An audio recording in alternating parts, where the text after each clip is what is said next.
be known as the guy who breached his contract. All right, Dawson Scott, skeletons. So we're talking about the skeletons in the closet in the sense that the unjected movement, the unvaxxed movement, is that it, or what happened during COVID? Is this? It's just another skeleton. I'm not sure how many people want to broach the subject anymore on what happened during COVID. Like, how many people can you imagine finding yourself? Like, oh yeah, let's talk about that. Yeah. What happened, And outside of us three. That's, I talked about it. I sold the guy an electric longboard today, and it had a big 777 Wellington Freedom Convoy sticker on it, and I could have taken it off. You never know how this is going to bounce. You never know what's going to, but at the same time... He gave me $200 extra. I've never happened in my life before where someone's paid over asking price. Really? And I've been buying and selling on Craigslist since I was 10 years old. Really? Maybe it was because of the sticker and it was just a silent nod. Who knows? Oh, yeah. So, so we were talking about you. Let's cover this unjected thing right away. And then we're going to go into the nitty-gritty of geopolitics of the globe and beyond. Okay. Universe. And beyond. Sure. Yeah, we'll lock it in. Right. Yeah, so Unjected, it's just an unvaxxed dating app. It's been around for a while. It's had its issues, Now things are heating up. It's about to get remade. It's in a revival phase. I'm working with them in a volunteer capacity and basically building a fresh app. And because there's still a demand. There was just never a good product to serve it. And obviously funding is sparse because... there is none. We're not fucking well connected, Masons or whoever. Right? Like, can't just make stuff take off. But things are taking off just because of pure rage bait online. We have Playboy writing an article, a Washington Post article just came out like a week ago. And what is the article? Oh, they're just hit pieces, obviously, saying about how all these unjected people are gathering again and they're going to spread diseases and they want to have a dating app. And it's so working in our favor.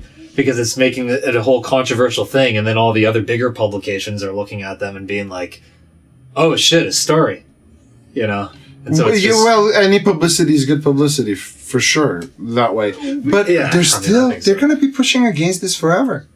Yeah, this is going to be a skeleton in the closet. It's just something that most people are not going to want to touch at all. People, I don't think, right? People are coming around. Some people are coming around. I mean, maybe. It's in my circles, but I've seen a lot of people who I would never think would come around just start coming around a little bit and being like, you know what, I think it's like one of my friends just said to me the other day, a guy who took like 5 boosters, he was like, first of all, he stopped taking the boosters. You should have stopped. Does he want to die? What is he thinking? He doesn't want to die. He's just a guy who follows the de facto advice that everybody else follows, right? Because those are the experts and that's what people are. Well, no, what I mean is like, to stop boosters. Yeah. Is he? Why shouldn't he? Should be taking? No, he's stopping the boosters because of me. Oh wow! Because I'm fucking talking in his ear, and then he came to. But this was, fucking like a year after he stopped the boosters. He just came to me randomly and was like, I think I see more of your side of it now. Like, how it was kind of fucked up what happened. And this is a guy who, just followed all the advice, was totally plugged in. Didn't even entertain that opinion. And so if a guy like that, is, you can make him come around and I haven't been nattering in his ear nonstop. I've just been, said my stance and, give a comment every now and then, but it's not like I'm proselytizing it. Like one thing I've realized, the one thing before we fully actually start that I was going to talk about is this perfect example. Perfect. And then I'll get back to commenting on what you're saying. I think of conversations in general, before we really lift off, is think of it as a tree of topics. And each, the universe is the stump, right? And then from there it branches into different directions. And then the more we go into the small branches and smaller branches, the more we come into a situation where we have the topic at hand, but then we can talk about a million different directions that pertain to that topic, right? And what I'd like to achieve tonight, because it's almost like when you introduce your topic, have that branch on which you want to stay. And we can digress. In fact, I would actually say I encourage interruptions, if you want to call them, to the level of staying on the branch. Yeah. Oh, let me just add this thing in. Let me just make sure. So every time I get into, and then there's always this, like, you say the thing, and then you allow the conversation to continue in that direction. So, for example, whether you decide whether the spike bug was lab altered, or totally from natural, penguins. Right. Not penguins. Penguins. Fucking penguins. Yeah, I've digressed. You arrive on two completely different branches of conversation, of analysis, of understanding what is going on. You're in a completely different batch of knowledge. Right. So, and I find, so my question is, if I talk to the people at all, is let's first establish where you're at. And I'm finding that a lot of people just rely on just the mainstream, not mainstream media, mainstream research papers. Because we've come to an era where there's thousands of papers, especially if you can get them, approved, funded. But really it becomes the meta-analysis, which is there more of the types that prove this? And once you have more of the types that prove this, and people go online and their whatever AI or more serious, publishing app or journal or this or that tells them that it's swaying in this direction, right? Then why would they think, right? But my question is that there are those papers over there that are actually saying that it was made in the lab. And we've got the whole Fauci fiasco right now with the pardon and everything combined that makes you really scratch. And one final thing I'll say is that WHO.int, I guess it's international, that's the website of the WHO, so WHO.int/countries. Okay. I'll get to that later. Okay. But that lists how global this was. That lists every country in the world is signed up to WHO. Every country. It's a grand I got 192 countries, and there's 2 countries. I was looking it up today because I know this was coming, and I wanted to bring it up. 2 countries that are actually, and they're random. There's some kind of Vatican-style country between Germany and somewhere, Lithuania or something. Okay. That is, and some UN thing. The only 2 entities that are nations of some sort that are not. Oh, Liechtenstein. Liechtenstein. Okay. That is not. WHO doesn't touch them. Oh yeah. They don't know anything to deal with them, but the entire globe went hand in hand. So that's kind of like being caught red-handed at every level of every country and every part, because they say, oh, we've got research in China, we've got research, it's all independent. I'm like, it's not. No. It's overseen by this WHO entity, which we'll get to. But let's get back to Unjected. Unless you want to throw another thought. Well, now there's so much other stuff. I know, this is what I'm talking about. In the middle of the room here that, go back to Unjected. I mean, we said what we needed to about it. It's moving along. It's gaining traction. You're going to hear more soon. But as far as this WHO stuff goes, I mean, one of, many international entities that kind of reveals how there is pretty verifiably one world power controlling this entire globe, every country on it. You see countries march in perfect lockstep together, doing things that are, just fucking objectively immoral by, I guess you have to define what morality is if you want to get all philosophical about it. No, we can go there. We can go there, but I'll go there. Why was what happened during COVID immoral? Let's discuss that. Why was it wrong? Because to do what? Why was it wrong to coerce people and lie to them for their, quote unquote own benefit if they actually did think that? Even if they truly believe that, let's give them the benefit of the doubt and say that they did. And the people who created this vaccine, pushed it, and mandated it, and all the rest genuinely believed that it was for the best interest of the people. It was still immoral. Why? Do you want to take this? I'm ready. Okay. But you can take it. Just the forcing of any medical procedure on another human being is against the UN charters on human rights and freedoms. This is a fundamental, that we learned the hard way. So what would you say about the fact that when you travel to certain countries, you have to take certain vaccines? That's one of the arguments that I've heard. Oh, yeah. Yeah. So I want to take it. I want to take a step further, which is the morality element. Okay. We have to talk about morality because the entire concept of a meme is what you should be doing, and every society has its batches of memes, and they're all ethically based because ethics is culture. Culture is ethics. Okay. It's about what holds whether it's through laws or rules. If it's a friends gathering, I can have my own rule here in this room and say you have to wear a certain color. Sure, we're gonna do that one time. Maybe some robes. We're trying to do the whole kind of spiritual thing. I nearly brought my wizard hat, and I'm not even kidding you. Next time, sure, yeah. I don't know how this guy's gonna react. No, I welcome it. This is supposed to. I also treat this as a kind of hangout where we would talk. We're talking anywhere. Yeah. So it's kind of like allowing people to hear my thoughts and your thoughts and your thoughts in a level. And on that note, it is about whether a society says when there's a certain calamity that comes around. Mm-hmm. Like, for example, if, a ship is sinking, like Titanic, for example. But let's not digress. We'll get to that. There's a lot to unpack there.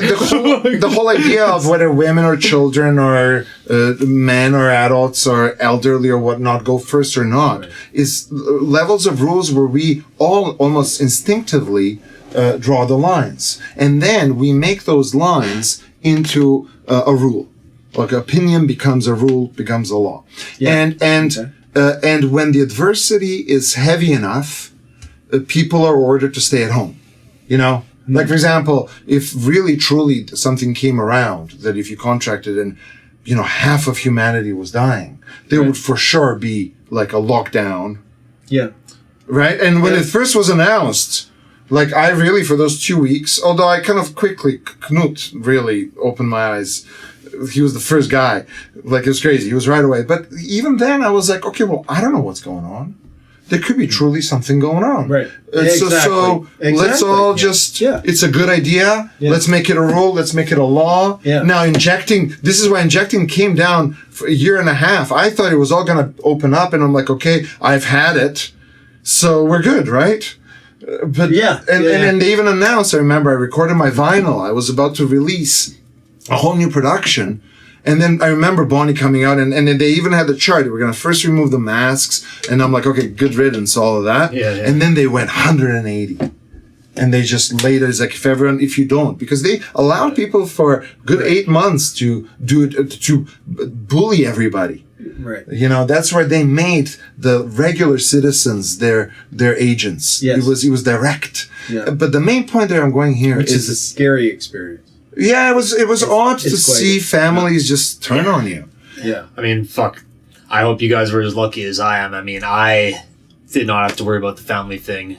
We're all fucking on the same page with that, but I know so many people did. Like, one of my buddies didn't even get invited to Christmas, I heard a fair number of those stories. Yeah. And it's funny how people played it out. Now, let's say the argument, and this is, I think, the main answer to your question, piggybacking off of yours. If the original stance was that 1 person out of 100 people that you know is going to be dead. Okay. Yeah. That was I remember it was 1% of humanity is going to die. Exactly. That's how they lie with statistics. That's the book that has been, and it's a conspiracy. No, you're a conspiracy.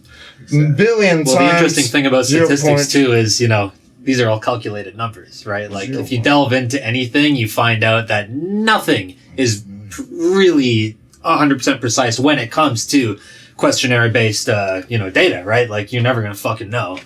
You can do your best to find out the information, but to go out and say, oh, this is 100% true, we did this survey, blah, blah, blah, we did this meta-analysis, and, like you were saying earlier, I mean, just to delve into that, this whole system that we have of, verifying that the information we're getting is true, scientific information, medical information, this is not a corruption-proof system. I mean, you say we have peer review, you know, you say you have experiments that you can repeat, but if you try to put out some research and the general consensus is that's impossible, or that would make us have to rethink everything, or that would cause problems for pharmaceutical companies, you're not going to get any funding, you're not going to get any peer review, that information's never going to come forward, and so that completely invalidates the veracity of the whole fucking thing, if you ask me. I mean... And then on top, you have 0.04% of elderly above 75 years who were actually dying. Then you find out the whole ventilator thing. Then there's the whole remdesivir or whatever thing. There's the malpractice in the thing. And then you start looking at this and you realize, and when I started calculating, I'm like, okay, like, this is before the jabs were even introduced. I remember being like, okay, in Vancouver, there's like 3 or 4 cases in the entire city right now, as reported, I guess. I remember like seeing... currently, like at that time. And I remember texting some friends, hey, like, 3 of us, can we just meet, drive here, watch, you know, a movie or something without masks on? And people got angry at me for just suggesting that. And I'm like, but guys, and I gave them the rational calculation. This is my point about ethics, because once it became a good thing to do, just like it's good thing for you to use the pronouns. If somebody tells you that you have to use whatever pronouns they invented. Right. If you refuse, you're just a bad person. It doesn't matter anymore whether it makes sense, you know, rationally or not. It's in the scope of that's just a rule. Yeah. There's a reason behind it. You don't have to worry about it, you know? Yeah. And then what we do as a result over worldwide, I think they say, or is it the US, where they said how many million died? They say 50 million died worldwide of elderlies predominantly.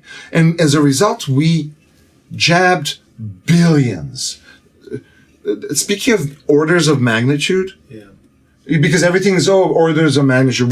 What about this orders of magnitude? We are jabbing everybody with something experimental, completely experimental, new. Yeah. Billions of people, or 50 million elderlies. Yeah. What about the children? I don't know, like just basic questions. If you also dig into, you know, the people that did die and you look into how that happened, some cracks begin to form. Exactly, to say so the many. least. I mean, these people were fucking...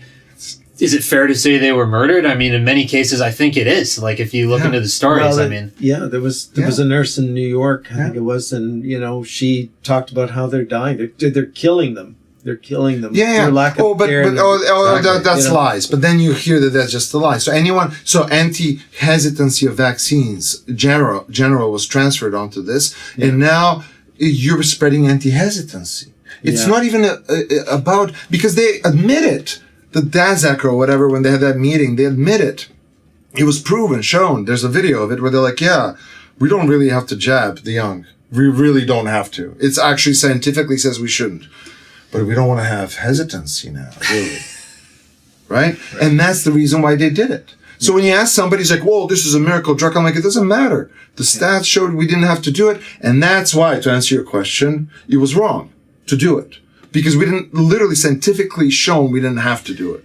Sure, maybe you can make an argument for the elderly. Well, that's an interesting response, saying it's wrong because the data that proved that it was actually necessary was false. I mean, you're not wrong. The data wasn't sufficient to no. And there's malversations, 15-day thing, the 14 days later, that's actually real. Like, they actually don't measure who died. No, the way they calculated those numbers was fucked. But to stick to the morality thing, it's interesting, and this may come to a point of disagreement, which would make the show more interesting. I highly doubt it, but bring it on. Well, look, I mean, I don't think that it's immoral because the vaccine was ineffective, which it was. It was ineffective, but... It was ineffective. It was ineffective. The vaccine was ineffective. Yeah. But I don't think that's the reason why what happened was immoral. Right? That's not what I would say.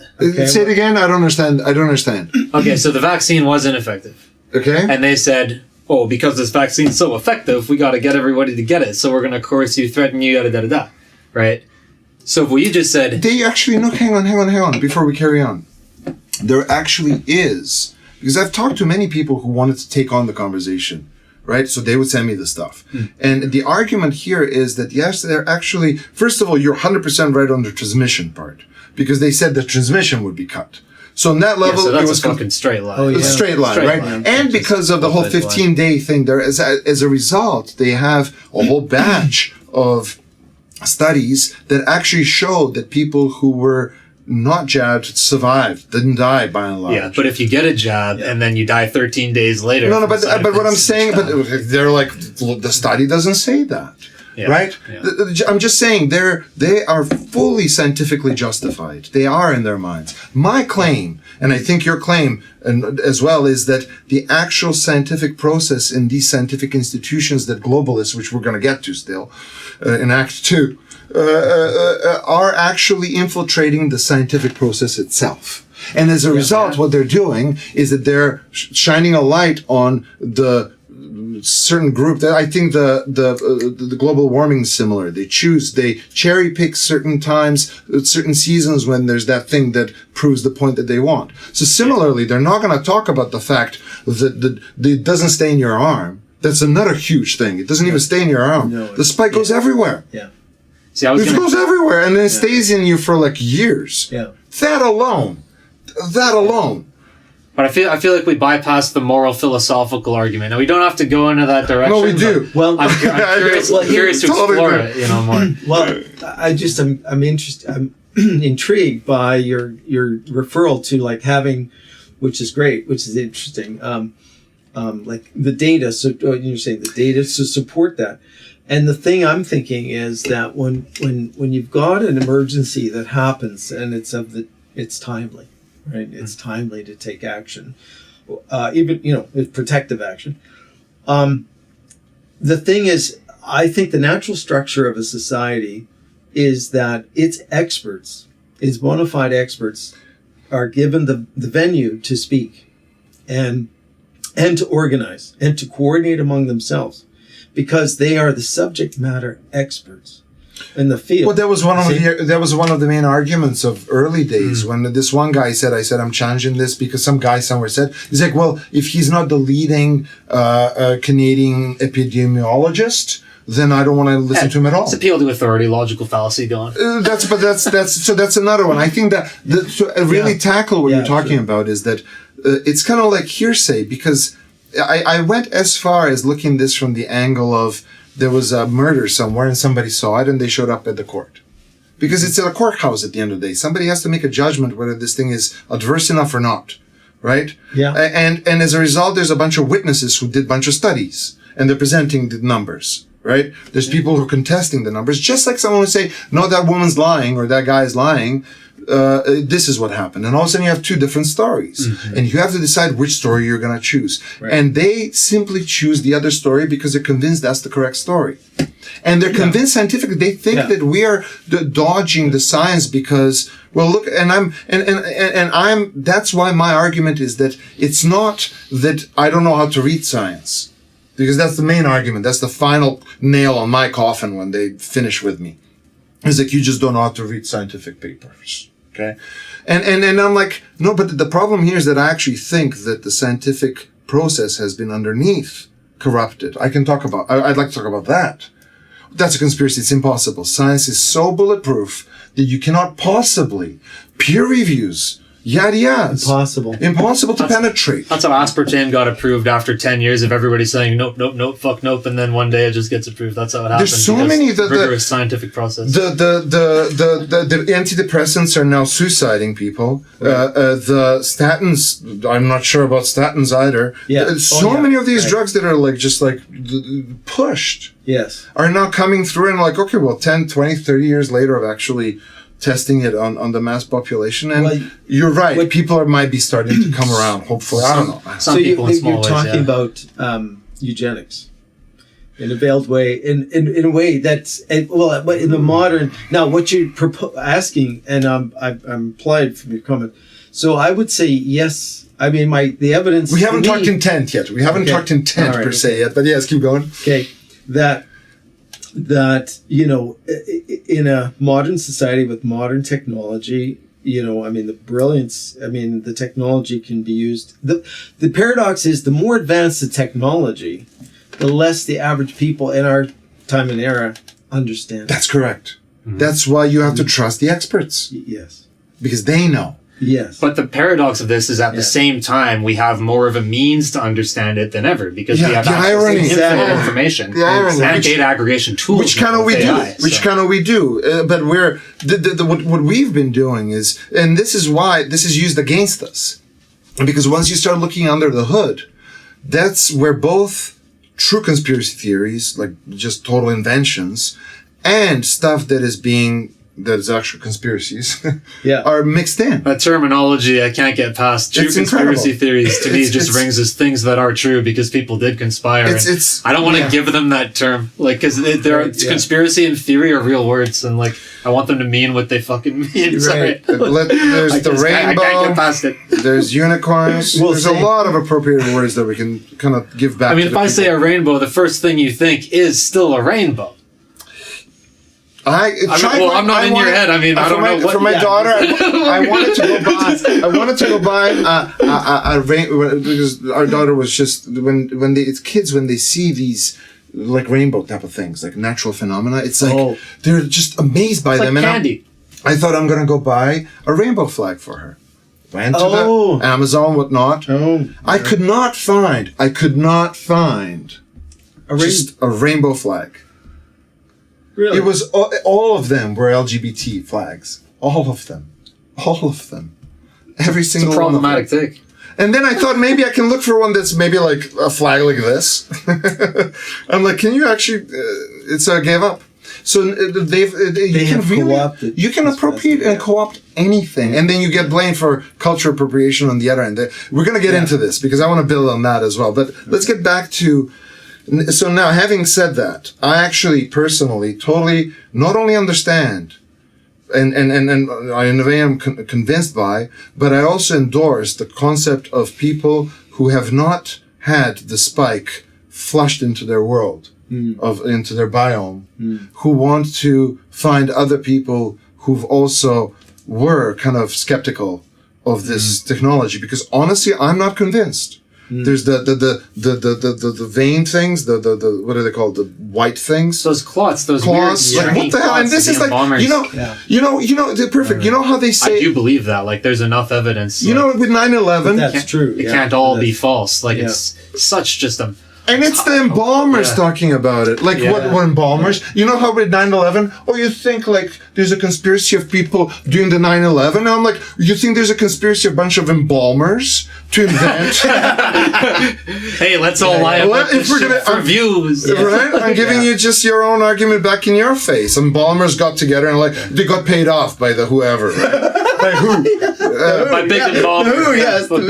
Right? So it's like so I support the notion of having a platform, a functional platform, and if you pull this off, all glory to you, Dawson. Oh, it won't all be. Thank you, first of all, but it won't all be to me. Like, there's fucking, a team. You know, making it is just half the battle, and fucking marketing it and getting the hype, and just having like the fact that Shelby went out there for all these years and just took all the slings and arrows and just fucking weathered that storm and like. Well, there's a beer. Actually, I'll grab another one. Actually, would you like another one? I would. Yeah. Would you like a Grosch or would you like one of yours? I got a 15-16 if you want one of those. Okay. What are you having? That's a fine beer. Okay. Fine beer? All right. I'll take one of those. I'm going for that next too. Try one of this beer. Okay, and feel free to try one of mine. Yeah, sure. I'm sure I will if there's any left by the time I get around to them. Let's make sure everything's functioning properly. Excellent. Good. Okay. We are good. Okay. I got no excuse. One main thing that you said that was a problem with this app was the fact that it's filled with bots. Like 80% is just bots. Oh, fucking 80, 90, maybe even 95. Like, that in my mind is the only problem. The dating app, I mean, that's the main problem. That's what made it unusable. So there were a million other problems that I won't get into, but let's just say, like, if you hire some company to make an app and there's not a lot of technical oversight and you're just kind of hoping they're going to keep their word and everything and you're not actually verifying it, then these things happen all the time. Like, this is unfortunately common in the industry and in many industries. Yeah, if you don't know, you get ripped off. If you here's a conundrum, if you will, a challenge that I'll propose. It's like any industry, just like any industry. Yeah, like fucking everyone that's coming to mind. Yeah, fuck, like obviously auto shops come to mind, but I don't. What's auto shop? like car repair. Like No, of course, yeah. Well, okay. So on that note, especially because this is dealing with people who, if anything, have become ever more grown weary of what the system, what kind of system is taking information from them. How do you solve the issue of? How do you solve the issue of making people confident or trusting enough to know that if they are scanning themselves in any way for this app, because you need to verify that it's I hear from what I understand, it's impossible to just do your email and the phone number. You have to scan your face, and then your face, I think, has to be also in your main thing. Considering that you're dealing with a stratum of people who have grown ever more weary of Big Brother watching, how do you deal with them knowing that when they go on this app, they can rest assured and confident that their data is not gonna, that their face is not gonna be sent to, I don't know. Yeah, see, this is why my mission is not just to make this app, but to make a school and to continue the work of occultstudy.com. Because people need to understand. People just need to fucking think. This app is an iPhone and Android app. If you download it and use it, you are pointing an Android and Apple device, at your face. It has a camera, and it has a million little fucking infrared dots all over you. Right. And God fucking knows what is actually being captured, in its entirety, or where it's all going. And then you're going to look at an unvaxxed dating app that saves a simple face vector, doesn't even use the way I would advertise it. But are you putting your personal information and asks you about your dating life, about what you love, it's like you're pouring in your private information into an app. And don't get me wrong, you're right. Like people post on Instagrams and Facebooks all their private stuff. If they want to know, they fucking know. Anyone who believes otherwise is so naive. The level that technology, that the surveillance state is at right now, it's so crazy. People don't even understand. So why not go with the digital ID then? Digital ID, the main problem about it is that it would be tied to digital currency the way I see it, and they'd be able to change its status at any time. Well, they can do it anyways. If you go against the system, they just, freeze your accounts. The way it works right now, if I have... I'm being devils. I know, and I appreciate that because I love fucking just digging into all the little cases. Like this is what's going to happen. Yeah, so if I have cash, I can withdraw, $10,000. I can get in my car with a couple jerry cans, and I can do whatever the fuck I want for a pretty long time. And I can wait shit out. I can even start a fucking campsite and turn it into a permanent living zone if I have to. There's a lot I can do with that level of autonomy. If I have digital ID and digital currency, then anywhere I fucking go, I can try to give them money, but instantaneously, I can be out in the boons, and all of a sudden I can go to the gas station. Oh, sorry, sir, you've been denied. And there's nothing I can pull out of my back pocket that will allow me to transact with that establishment. Right. So it's a whole nother level of control. Right. Okay. So it truly is. So to tie it back in, your argument here is that whatever this app is doing, but still, what if the government is now overseeing the app, which they can? They already have access to way richer data sources than that. But then people would rather go. Have you ever done a Zoom call? Have you ever done a Zoom call? Have you ever done a Google Meet? Yeah. Have you ever pointed a fucking Apple or Android device at your face? Have you gone outside? No, but when it's right in front of your face, it can see everything. It can scan a fucking way more detailed vector than we say. But they technically don't have the right to do that. And I guess this app doesn't have the right to do it. It's a question of trusting the system. Do you want to use the app, and do you want it to not have bots in it? That's the only question you need to ask yourself. So why hasn't the app done that step? Well, the app... Okay, this is pretty sad. Basically, in the original app, they did have a face scanning technology in it already. People did complain about it because they don't understand the big picture. But you can't blame them. Because it's ignorance. How do you ensure that when they go on there, they know that what you said just now will check out? It's depending on which environment you're in, the metrics, the goalposts change, right? I'm not trying to stay totally anonymous because I know that ship has completely sailed. Otherwise, I might consider investing energy into something that could get me a return. This gets me no return. The ship has fucking sailed a long time ago. And it has sailed farther than most people understand. So your argument would be that anyone who's technically too paranoid, let's call it, or too concerned, or too weary to want to do this step, is actually misguiding themselves, technically. Yeah, I mean, I think their instinct is good, but the world that we're living in has gotten to such a point that instinct no longer serves them, right? If we were gonna go that way, it should have fucking happened a long time ago, right? And now it's everywhere. It's everywhere! Like, it's... So, hang on, that means that ubiquitous. if they decide that, you know, they're gonna catch you for the next big pandemic, they can track you and go for it. But Canada didn't really go that far, even though we have that technology. You mean like singling individuals out? Yeah. I mean, they did, though. They did. Right, like Tamara Lich, I mean, what's his face? Like, these people got put in jail, people at the border, at the... They were the frontliners, but they didn't do it to, like, the population at large. Although, travelers. But you could go out, and do whatever you want. Yeah, I mean, largely the way that I see it, that whole COVID thing, you know, that What was a a test more than anything else, right? Yeah. We're going to see a more intense version of that if the people are ready for it, if they're compliant enough to go along with it. And yeah, I mean, maybe it will be a while. I don't know. I don't claim to know the pulse of humanity better than our fucking, you know, satanic rulers. They understand what's going on. I am born into the lower caste of society. And ultimately, I can only fucking, you know, do my research and try to guess what their inner circles know. So rest assured, people, this is the testimony that when you log into the next time you log into Unjected and there's a face scan, that's totally fine. Actually, you know what? I'm going to go a step further. I will say... Step further? I'm going to go a step further. I'm not only am I going to explain to you in brief how it works, the code does not go to an external server. It stays on our server. Not only that, I will even...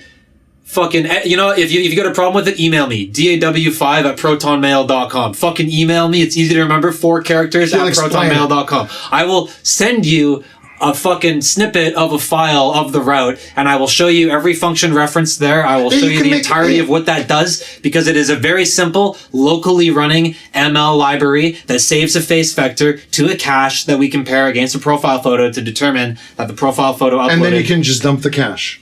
I hope the fucking scammers don't find this. It'll save them time. But no, you have to make the cache clears every 7 days automatically. It's not stored in a database. It's auto clearing. So as soon as it goes into the cache, it has a thing that says kill me in 7 days. Why doesn't the cache clear right after you scan? Because the whole idea is to stop spammers. So I figure a spammer's not going to wait a week. Oh. Yeah. Oh, so you keep it for a bit to make sure it's a real person. Right? Yeah, exactly. Or it's not real. Yeah, to make sure it's a real person. Basically, like, okay, let's put it this way. But it's a week, really. If I want to use the same photo and make a bunch of accounts, I'm going to try and I'm going to get blocked. I might try again in a few days and I'm going to get blocked again. And if I try again in 8 days, then I'm the guy who fucking gets to the next stage of my bot mitigation process. But, you know, most of them are not going to make it that far, I don't think. So. I think I'm going to edit this into a little educational video after this. With little side video that shows the processes. You can send me these captions. Yeah. And then you can use that as a promo to show how it works. That could be fun, actually. Yeah, that could be a good idea. Because, you know, I just had a meeting with them. Because this is about understanding, you know, what's true, what's not. I just had a meeting with them yesterday, and they were mentioning that they would like some promotional material of me discussing the rebuild of the app, because a segment of the community will be interested in that. Not the majority, but I think every single person who's looking for an unjected person will be very much interested. I can guarantee you. I might tune out when the face vector stuff starts, but I mean, we're not going crazy deep into it anyway. We're just explaining basically, like, we're trying to verify they're real people so that we don't have to talk to bots, you know, because these places get targeted. Like, so if this started rolling, when do you predict the app will be functional? By the end of the year? I hope to Christmas? have it live by the end of the year. Yes. So 2027, New Year's resolution, when you decide, you know, to find the one, you'll be ready. We'll be ready.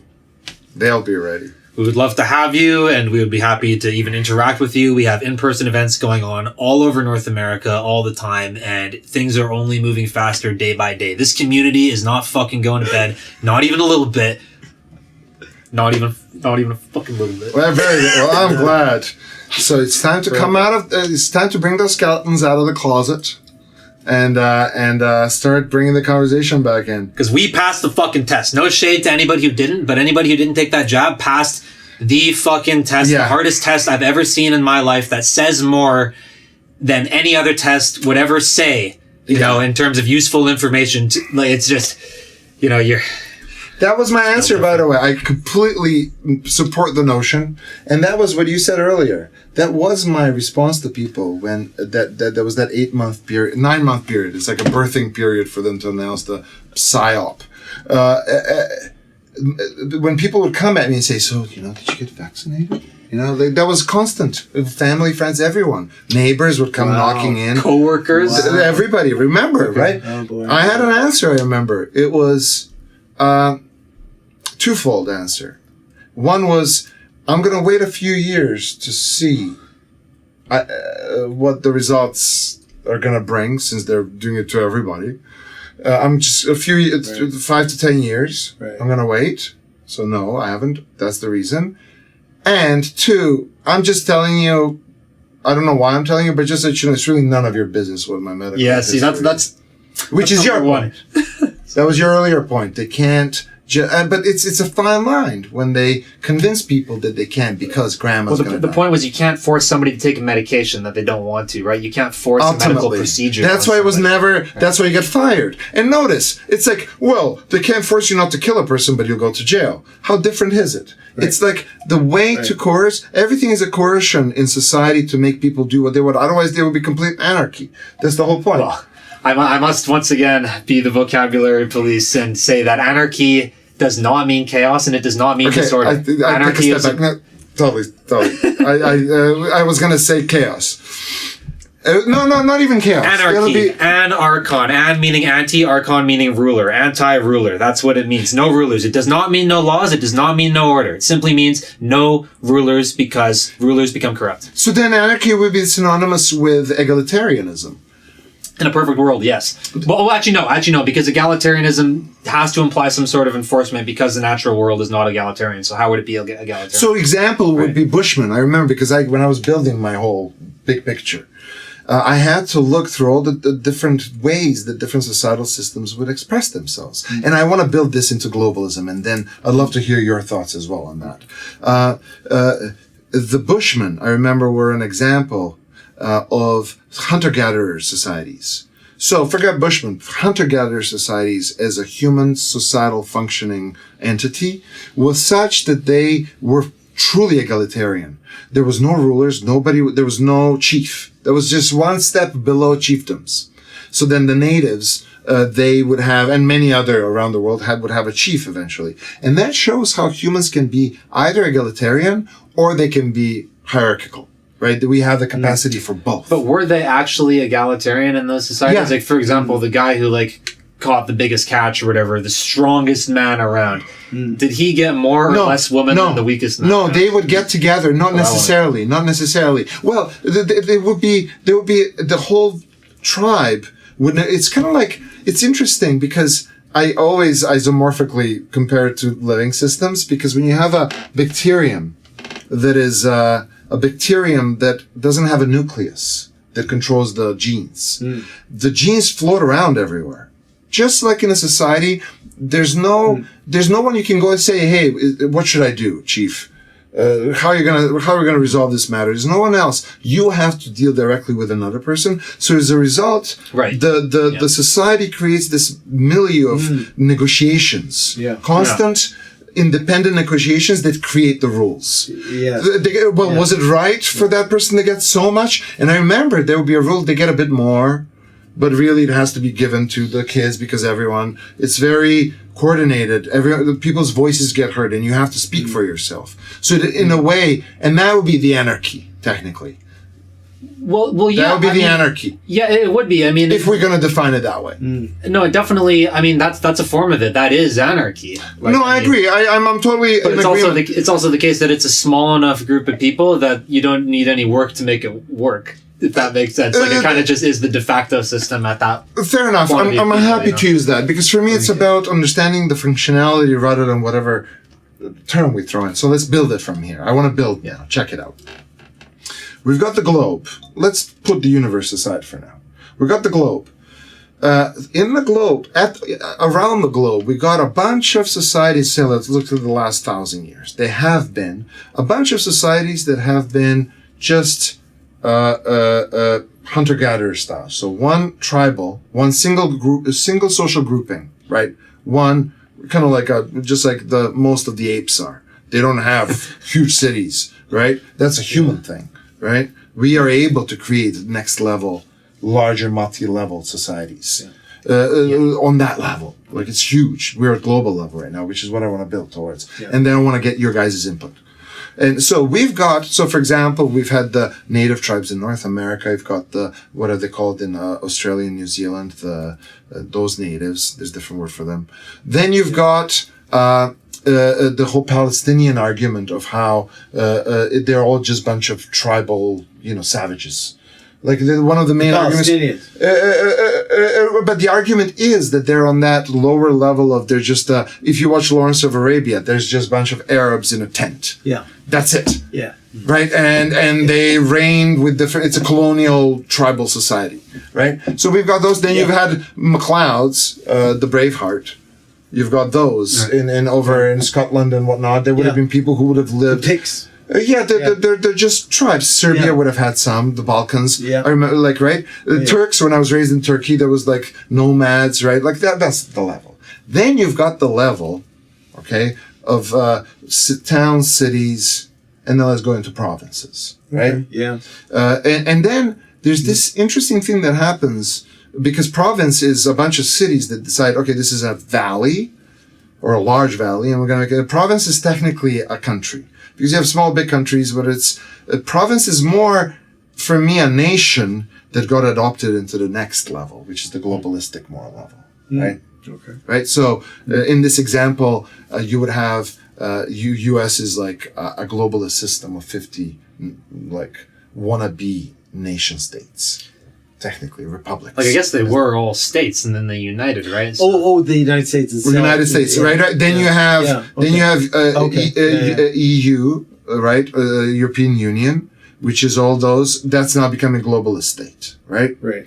Then you have China's probably similar. I imagine China also did that, where there's a whole bunch of small municipality types of or province type of things, right? Right. And then the way they invade is by taking the next states or provinces or whatever you want to call them, right? Right. Yeah. So what I'm trying to figure out is we're at the stage right now where, and Yugoslavia, by the way, just another note, Ottomans as well. They would take different states, right, and claim it for the empire. Empires are basically globalism. Yeah. Would you agree? Yeah, I would agree, yeah. Okay, and then Yugoslavia, from that angle, would have been a globalist structure because it actually took the different religions and technically ethnicities, although they were all by and large Slavs.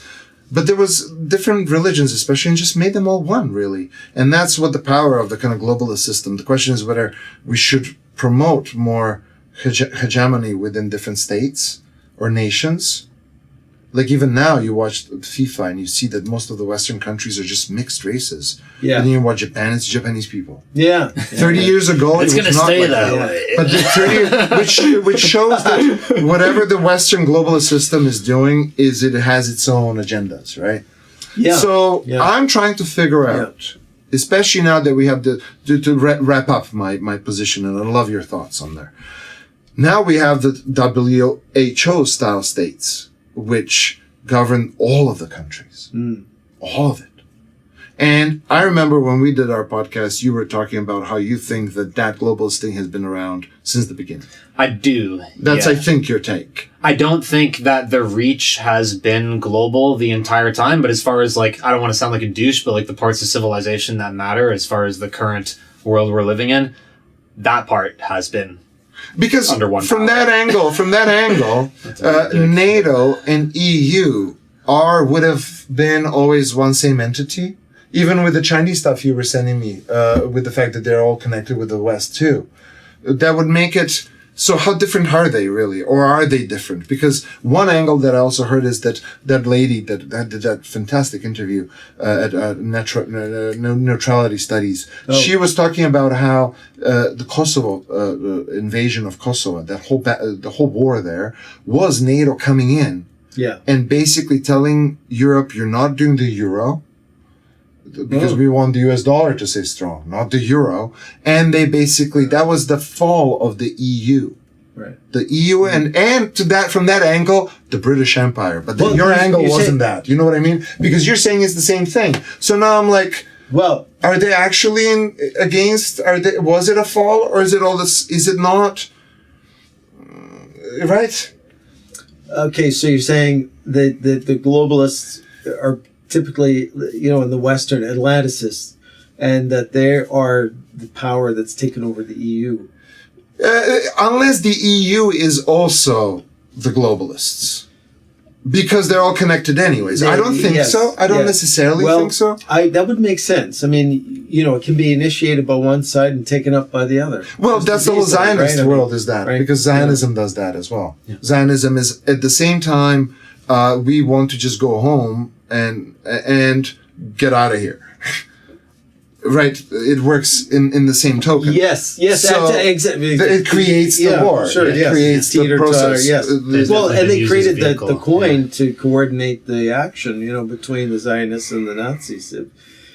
Because the very fact that you may not know, but the very fact that's in, they came on ships to North America, to Canada and the United States, but Lord Halifax in Canada said they're not landing here. They're not landing here. Where was he from originally? He's British. And who was landing? Who was coming? The Jews. Oh wow! Okay. What year was this? Well, in the 30s. In the 30s. Okay. Right. This is long after the Balfour Declaration was signed. Well, yeah. This is the beginning when the Nazis take power, right? And they're starting with the Kristall Nacht. They're starting to go after the Jews. Right. So they all went to New York down south. Well, they were denied to go into the United States as well. What? Exactly. Yes. That. And this is through the Rockefeller Foundation and but he was Jewish. No, Rockefeller's not Jewish. Well, what? No, he's not. The Rothschilds are Jewish. Exactly. Yeah. People always get this wrong. Yeah. And the Rothschild funded the Rockefellers through the Citibank in New York. What's Rockefeller? What is he? He's an oil baron. Oil magnate. Yeah. But the religion doesn't care. Would be Christian, right? Probably Christian. What else? Sometimes, He's not Muslim. Yeah, Catholic. Or even if he's not, he would have Protestant of some kind. He would have come from some Christian background. Yes.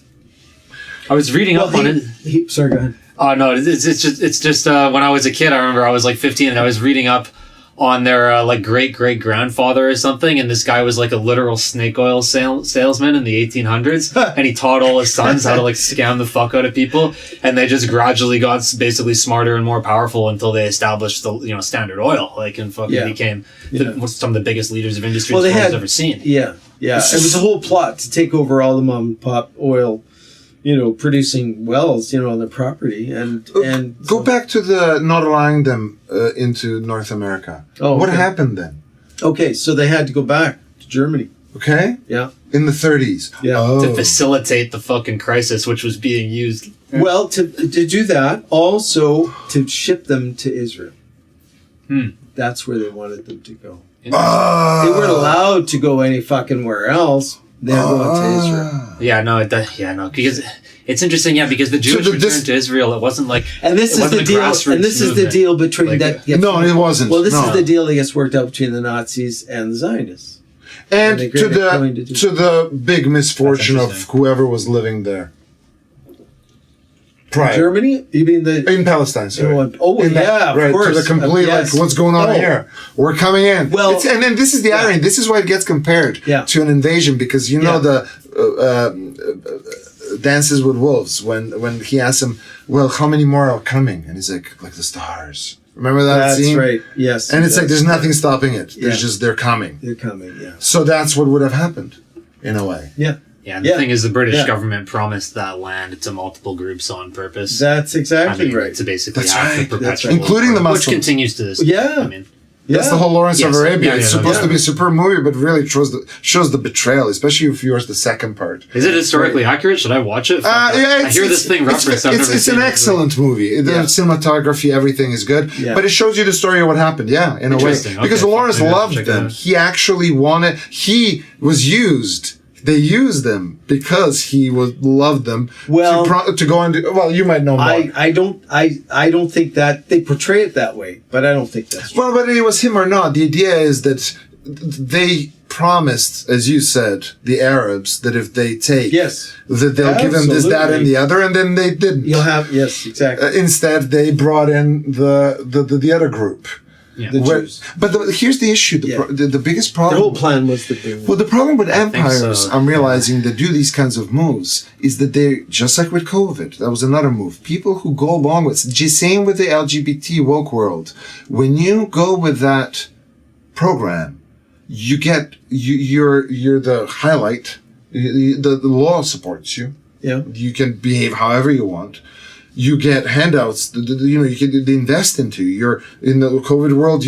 If you study the benefits of jabs, you'll get the funding. Yeah. Social benefits out the yin yang. So that's why the Jewish, even though they were the what's the word, the subject of this plot, the grand plot, it was, they had stuff in for them for it. Like they could get land. They in fact reparations. And I know this because my great grandfathers, my grandmother's, That's right. my grandmother's two brothers were old enough to fight when Germans attacked Serbia in the Second World War, and they were taken away to Budapest, then sent off Siberia, and never came home. And after the war, they were offered money. They said, "We'll give you reparations," and the great grandfather said, "I'm not taking any money from you people. You will never return my sons." But the money was given, and and it's an incentive, right? Like they're still paying reparations, and that reward is what keeps the empires fueled, I think. Yeah. Even though the whole plot is just crazy. Yeah. Right? It's a vicious circle, really. Yes. And then they get hated for the people who take on. That's why, for me, there's not enough people to hate the COVID followers. Well, let's not go there. Nobody hates nobody here. But you see what I mean, right? Yeah. Well, and just to say, like, there's a common argument. I don't know if that's interesting or not. But anything goes. Big argument that people had trouble understanding was, that Russia and China, for example, they did a shot too, right? But they did it. They did what, sir? They did a shot. They did. For the jabs. They provided vaccines. Of course they did. Yes. WHO. See the website. Yes, but Oh, no. You good? I'm still working on this one. But they're- But I like your thinking. but the thing was, it wasn't an mRNA jab. That's right. Sure. Okay, and the So what do you make of that? so my take on that is that they offered the jab only because people wanted it, even in Russia, Oh. because of the level of indoctrination and People can be made to want wow. anything. Yeah. Well, it's part of But hang it's on. part of the science. But why- it's why? modern day science. It was a big red pill for me, let me tell you, to propose and understand the other side of the story. I mean, the terrain theory, right? Oh, But once I started reading about this, Béchamp versus Pasteur, Yeah. okay, and then you get into pleomorphism, okay, I don't know what that which is the that theory of exosomes. In other words, toxins that are in the cell. Oh yeah, I know about exosomes. Are released, okay, and these exosomes are actually the virus. Okay. Right. The idea that the virus is actually a sign of your body detoxifying itself, and that's Exactly. why it's present. Exactly. Yeah, no, and that makes sense. Well, too. virus is the detoxification. Exactly. The exosome as the virus. And it's just a detoxification. Okay. Exactly. Yes. And that detoxification then becomes a toxin to someone else. Uh, Oh, Potentially. interesting. See? Fuck, I haven't heard it spoken no, that okay, far hang on. before. It's so. Let me explore this a bit. Let us explore, because I really, for me, I want to see the whole cycle. That's why I have everything in here. Look, everything in here is a cycle. Okay, so for me, those exosomes are not sitting there. They're either getting produced completely from scratch in the cells of our body, from the monomers and functional groups, right? Like, because the life starts, Was that? I'll go with that. No, but let me build it. And then I wanna still talk about why Russians didn't do mRNA, and then we go back to the globalists. But now we have two topics. But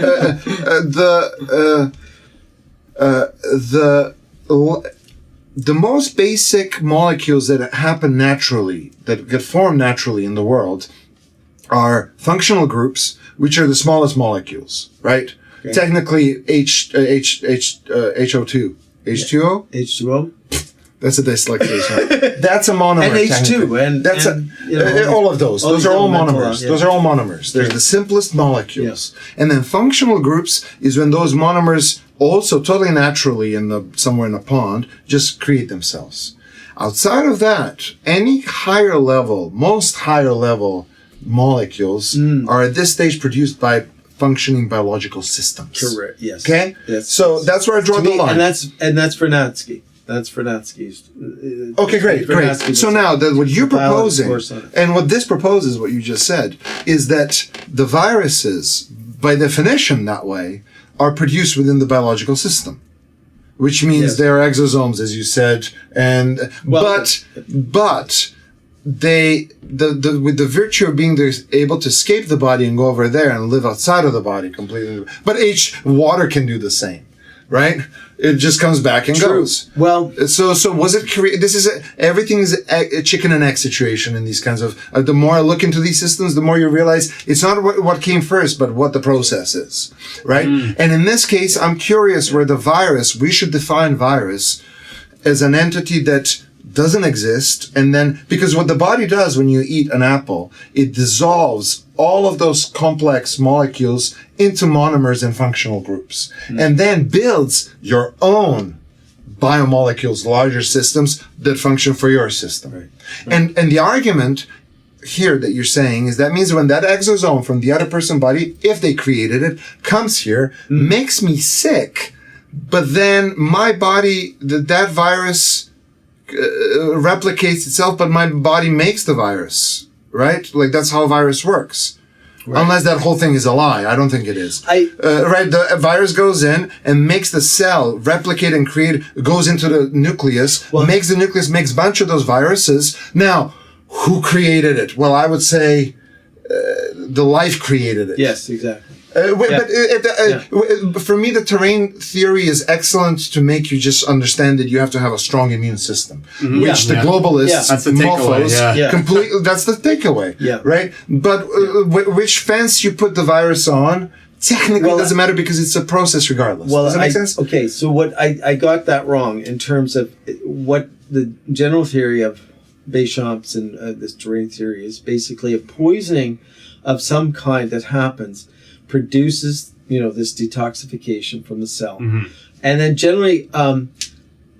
which could also be true with the viruses. That's how I take it. I could see the virus being there and also that happening. Yeah. Well, I mean, a strong... And here's where the strong and healthy immune... So the idea is generally just like there's a poisoning from within, and you think of various, eating something or exposure to radiation or something like that. Maybe something being sprayed. Well, the example is that you poison yourself with something that's going to block all the white blood cells and the macrophages and all that from doing their body to protect your system with its natural...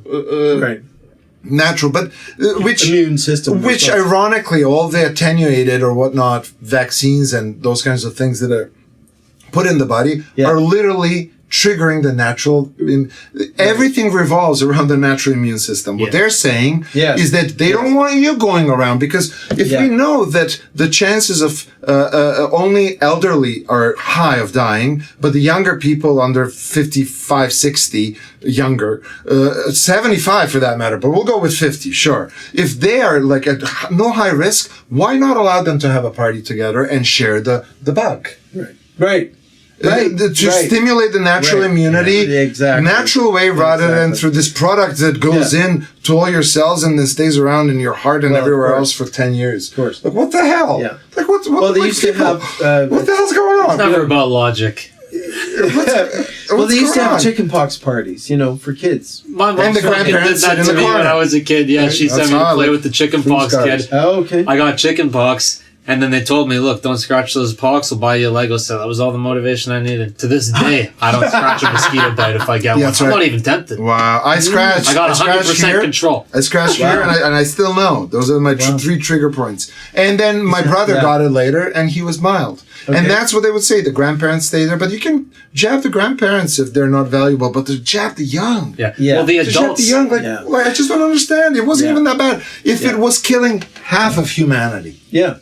Right. And they had this miracle. It's kind of like, listen, the parachute works very good. It's like people jump, but there's like a nice little, stairs to go down, walk down, 1,000 meters. But they're like, but it's proven to work. Why wouldn't you take the parachute? Take the parachute. Just walk. But if you walk, you're killing grandma. Like it was so twisted. It was even though it never stopped transmission. Well, in the I can say in the hospital. I mean, understand this little basic about immunity. I mean, the basic that they should have done in a real emergency. If it was a real emergency, they would have tested us to see the antibodies if we've had it. Yep. And we could tell right away who's fit to what and who's not. And that's a test that can be done. 2 of us. Like this is not something that's you have to invent something new. This is basic healthcare science, right? I had this virtual doctor thing when they introduced this mandate before, just around that time, and I wanted to know if I had it because I know I was sick as a dog in 2019. By the way, a dog, 3 months. I was coughing. Three months. It was in December. You got it early. If you get it in November, I knew I had it. One guy, my neighbor, and he had it for 4 weeks, and they had yellow tape. And he says, if you, he did. No activity, and he said, if you see the yellow tape, you know what's happened. And I said, what the hell? And then all the yellow tapes everywhere.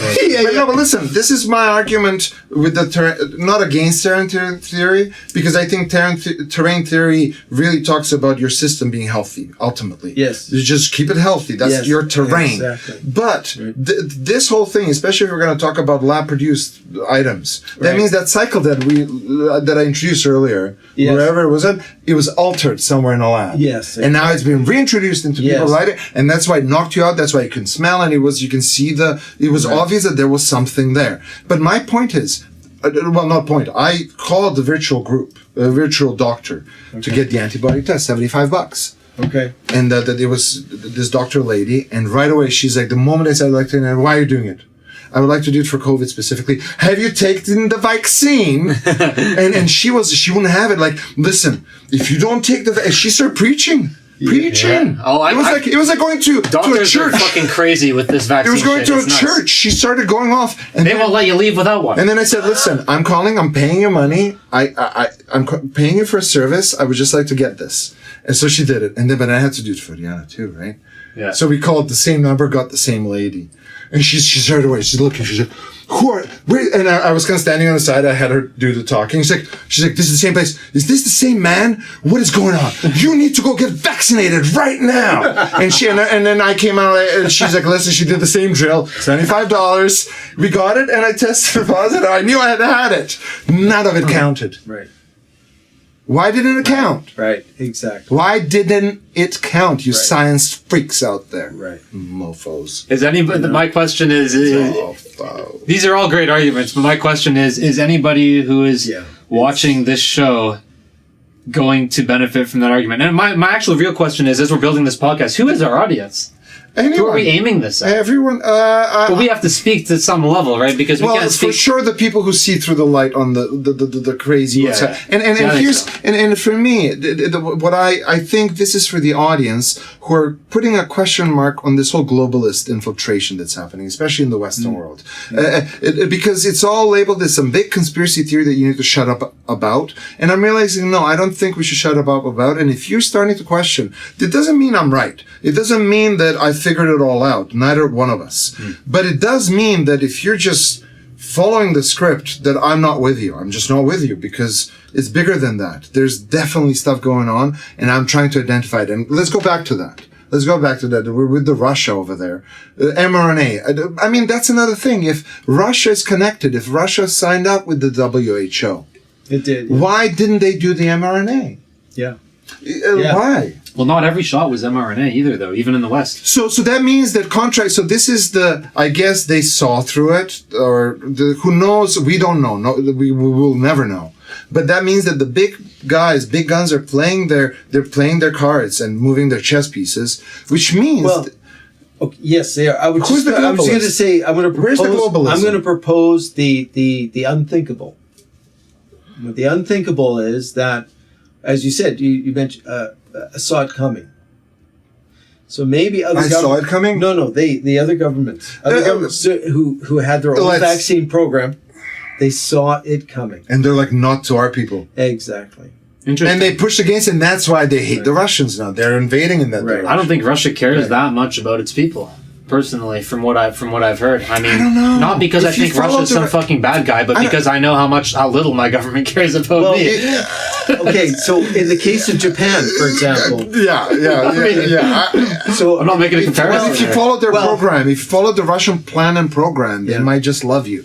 But anyway, sorry. Well, this is the nature of from what we've come out of the Cold War and the utter depravity and the corrupt governments. We've lived through a lot of corruption, so it's natural that we're cynical about such a proposal. I'll be honest, and it's corrupt on every level too. Really. Right? Yes. Like really, it is so much. Right.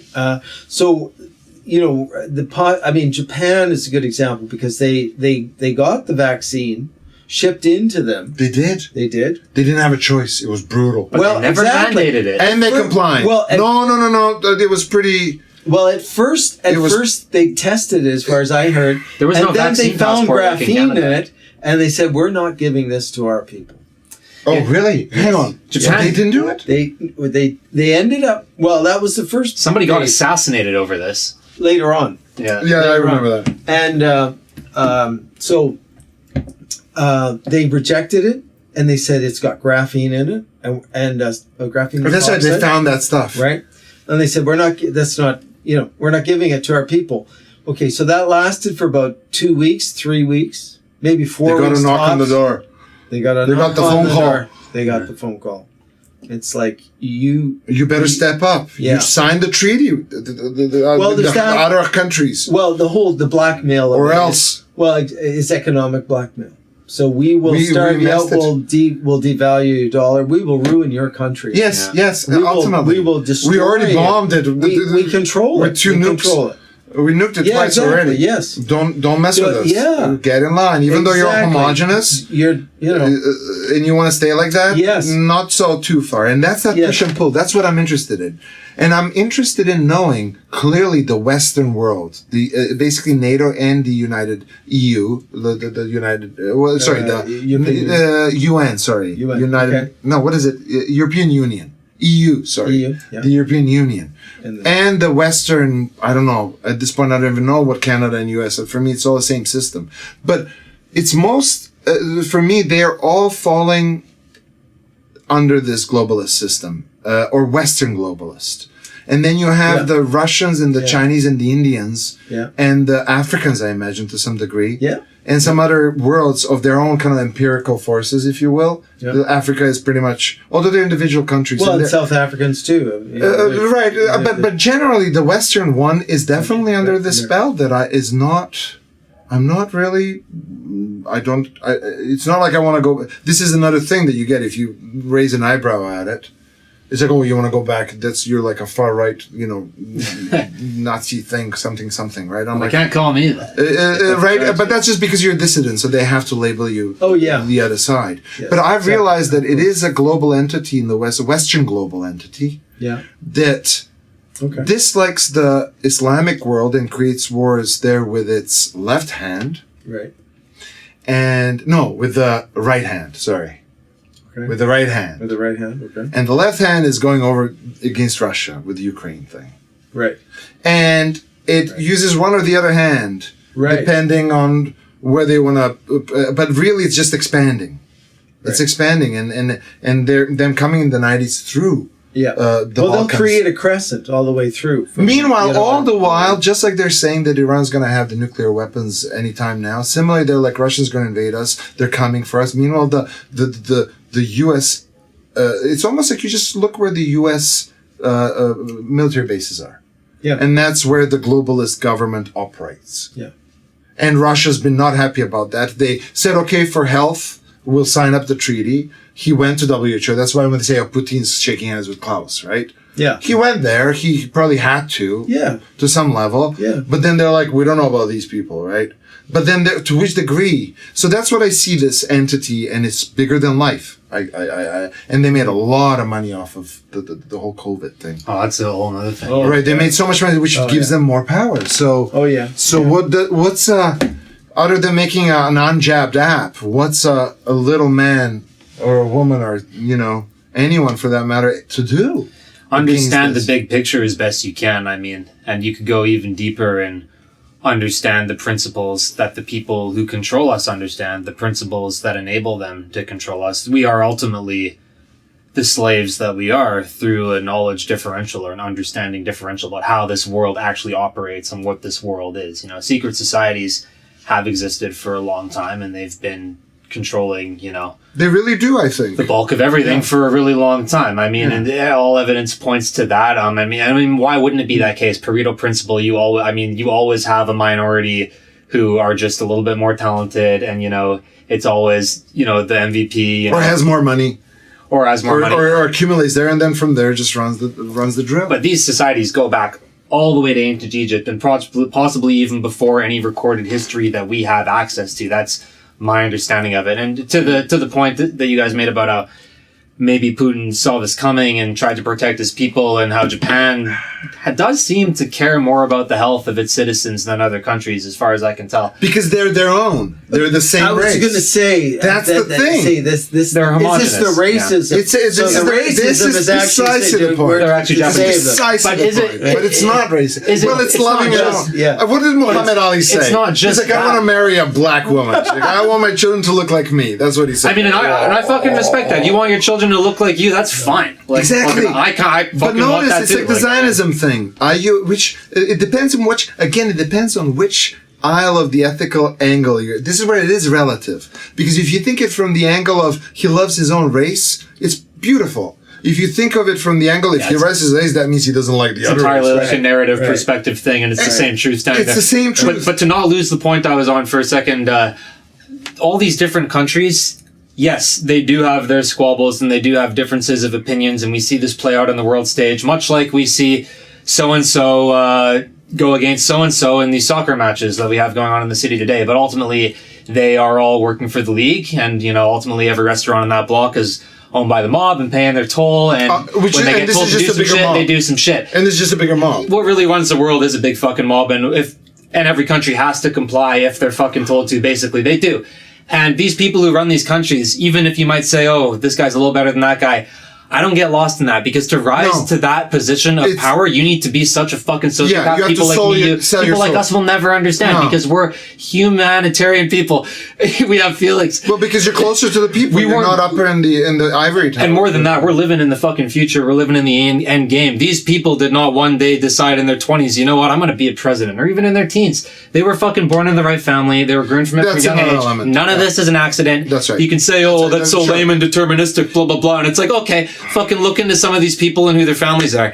The argument, isomorphic argument from my writing is just like we get born with like certain amount of fingers or like biologically predetermined. Yeah. Similar societal structures in large levels are by decades and hundreds and maybe 1,000 years have certain things that are just predetermined, and they're going to keep running whether you agree with it or not. It's just that powerful. Well, what if they're not? What if they're changeable by a more progressive society? Well, then woke world comes. May I tackle this one? Unfortunately, the rejection of the Abrahamics in particular, the religions, which is what the weird world. Did you ever hear that acronym? Western, industrialized, educated, democratic is at the end. R was rational. Rational and democratic. Yeah, that's they have. Oh, I don't want to lose my train of thought. Hang on, what were we talking about? Why did you mention the weird world? Why did you go into the weird world? Because the Western world. But what was before that? What were you just saying? Can't ask me that. We'll get there. First train wreck.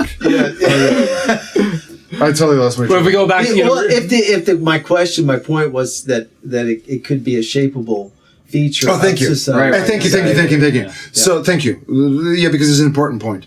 I think that because Dawkins and all these guys who are now called the new atheists. You notice that? Yes. And they've added the new atheist, which is technically like a not good thing. The new boss, same as the old boss. Yeah, right.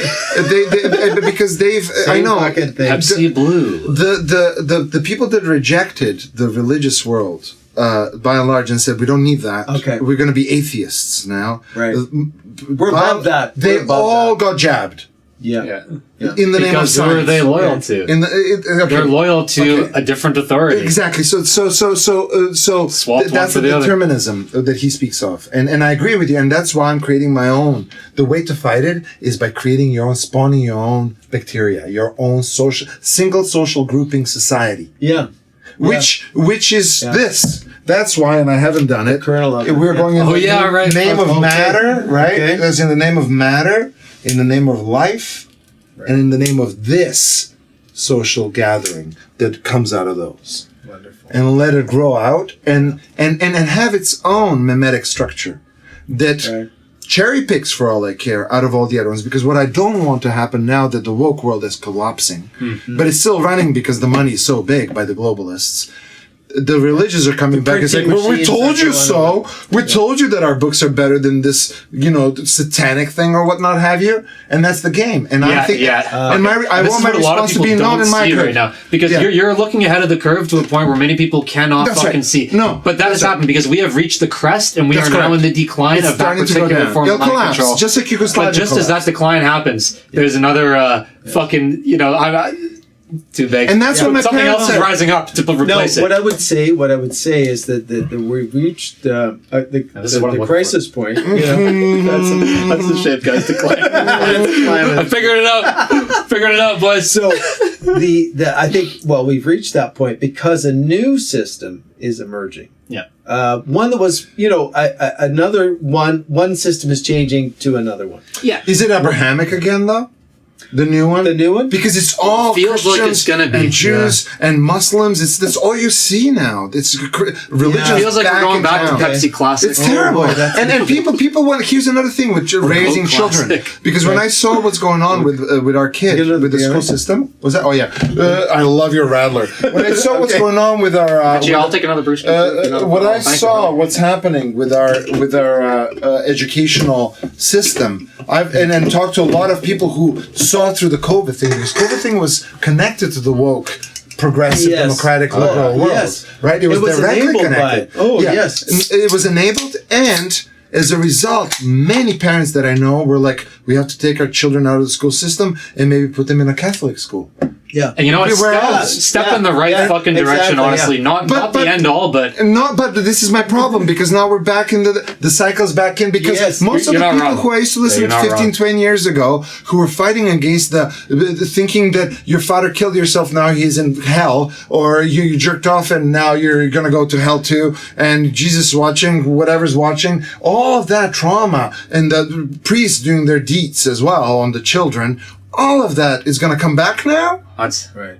Like, no. Like, hang on, people. Like, woke didn't work out because it got co-opted. And I think that's the thing. They all had every movement in its essence, whether it's Catholic, whether it's liberal, democratic, in its conception period spawns off of needs. As soon as it gets profitable, it gets co-opted. The bigger. That's why the society needs to stay small. Yeah. Pride parade is too big. We should have 1,000 pride parades in every neighborhood of town where you can go and meet people who live there. And you should organize them. I'm starting September 26th. Come down. I'm having my own. I'm not pride. I'm not in that world. But I want to inspire. That's the point. It's not me keeping you on your podcast. It's putting the meme out. Right. It's putting the meme out for the people who are in the LGBT world and who identify as gay.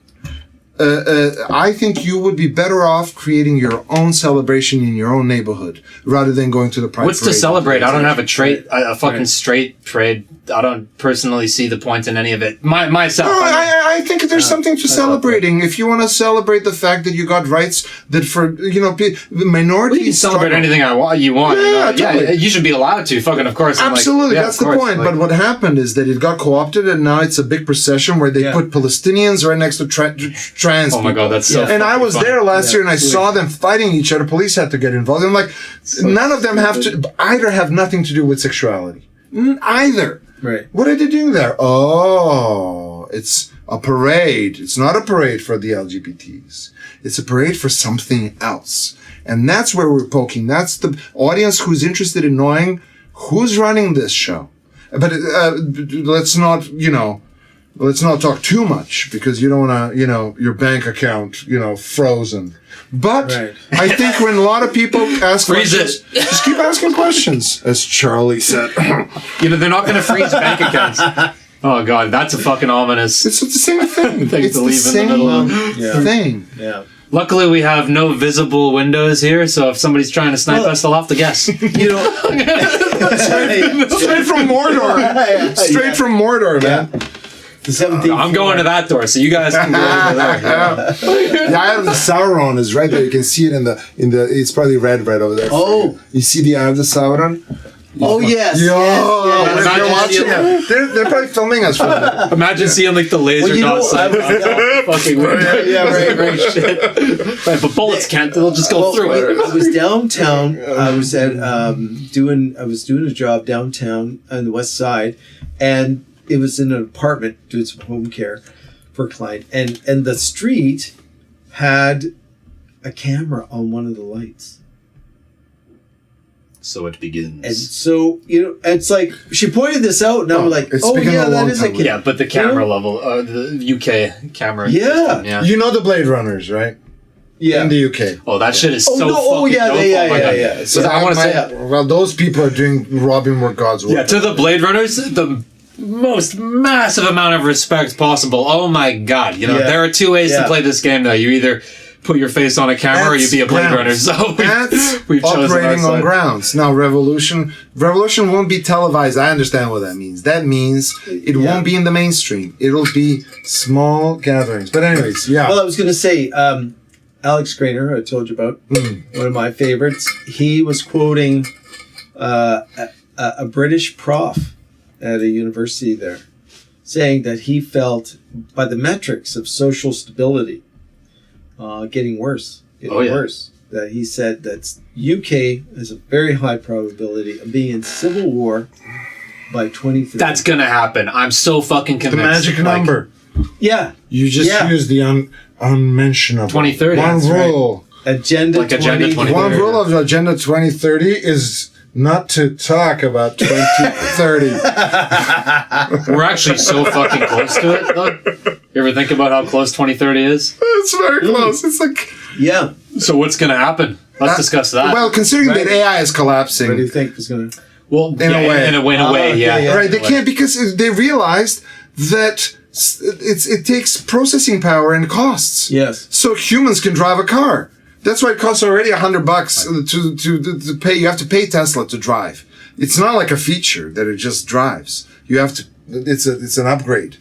And they're going to find out more and more. They're finding out that's in the coding world, right? They realized that the code was not getting updated. They were doing everything for the AI. Do you know about this? Google had to go back. They fired all the people. You must know. Well, what I know about AI right now is that we're reaching a situation where they're having to raise prices to cope with the fact that it's not turning a profit fast enough. That's right. Everything is a token.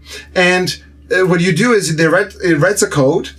And then if you want to edit the code, with any AI, like if you subscribe to it, you have to pay money if you wanted to do higher end functions. So then rewrites the code, but because when I was trying to do some imagery, it forgets the image. So you have to give it the image back and then it scans from scratch and then it's trying to figure it. It's machine learning. Well, that's the main blocker for what you're talking about is essentially like context, right? Costs. Because when you're working on a conventional AI, it does always seem like any prompt you put into the fucking thing, it's actually forgotten what it just did. Exactly, that's the point. Like, but it does save some information. But the guy who did, but the programmer this is what they're realizing. The programmer that programmed has the memory of it and will retain it in their brain if they're good. Well, they will put comments that they can understand. Well, that's actually code, one of the which AI doesn't even do. You're making an excellent point because that's what I found out about. One of the biggest points, in favor of people over AI is that, yes, like you just said, when a programmer writes the code, the programmer understands the code. And then when it comes time to maintain the code, which is the majority of a life cycle of an application, most of the jobs that you get are not going to be greenfield applications, right? That's right. So we're talking like 80% of the fucking industry is existing legacy code, maintaining it. So it's hitting a wall. A human already. is better at that. They lost something like $500 million because the tokens, the AI was charging $50 for every prompt or something. Yeah, I mean, and all of a sudden, like they're like, oh shit, we should have just hired a human. Yeah. That's what's happening right now. So, anyways, back to the point. At which point you were introducing the. It is right. Yeah. So you were proposing the idea of at which point is it going to hit a wall of sorts with the globalist system, or like you were going somewhere. Sorry, I kind of. I just wanted to kind of throw it into the middle of the room. What do we think is going to happen as far as a big event in 2030? Well, there's definitely a false flag coming up in September.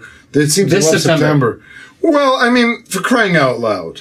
Like the Charlie 999, was it, or 910? Twin Towers 9/11. Yeah. And Iran just won. The U.S. just went back with their tail behind their legs. Israel's completely exposed, and they're losing losing, and everybody's the emperor is completely naked. And I fear that they're gonna. I just fear that there's gonna be some huge thing, and they get away with it. Yeah, there will be. You're right. It's gonna come at some point. We know there's gonna be some sort of. They have all the money. Some sort of sacrifice ritual, like COVID, like 9/11. And then emotions will do. That's the Jonathan Haidt. He talks about the elephant and the rider. Okay. Ration is the rider. Elephant's the emotion. Once you amp up the emotion, grandma's dying. Grandma's dying. Right. Right. Yeah. It's true, and that's why that's why it's so babies on bayonets. Go back to the original propaganda of that.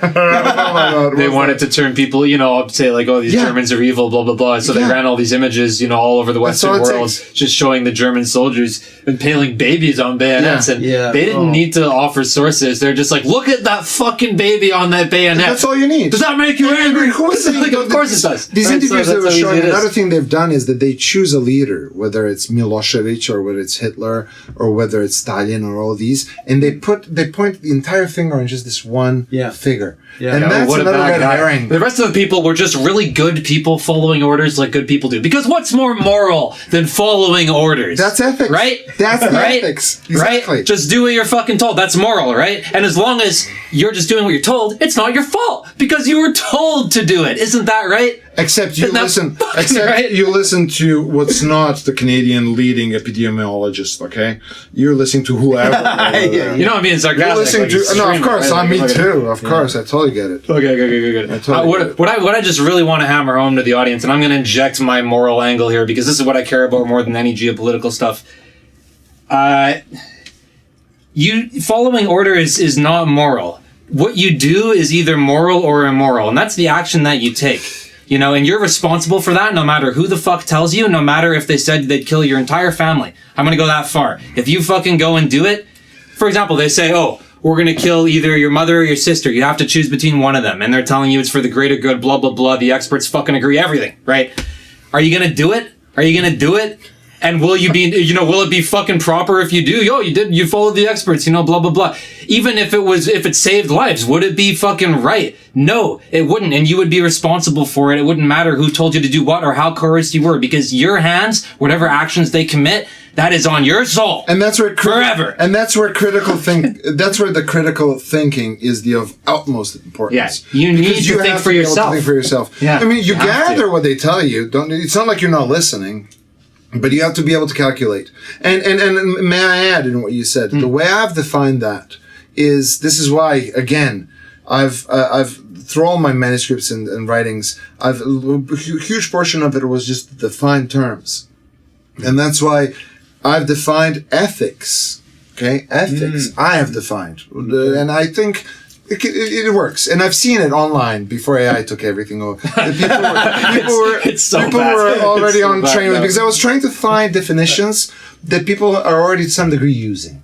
Okay. Yeah. And one of them was ethics is what the system, the governing societal system, what is reached through hierarchy or egalitarianism, doesn't matter. There's a rule. Okay.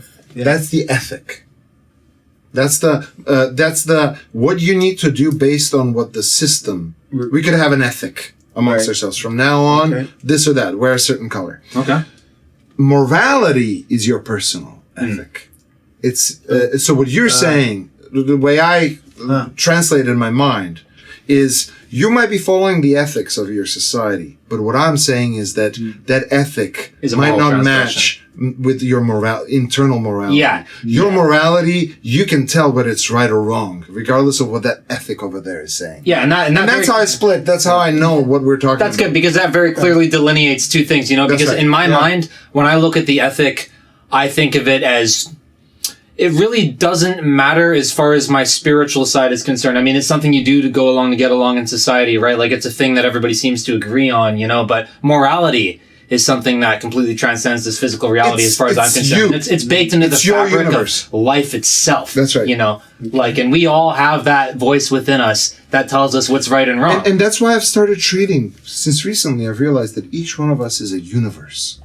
Unto ourselves, yeah. And someday you have a map of the entire universe in your head. Yeah. Which makes your world an entire universe. Yeah. That can converse, mind you.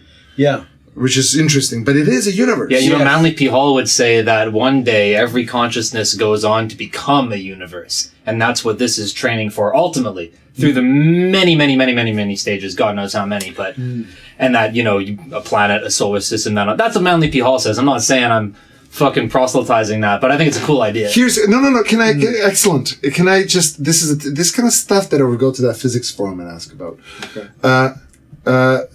May I propose the notion that all the notions about what's dangerous in the world or not has been coded into your genetics throughout the existence of previous generations.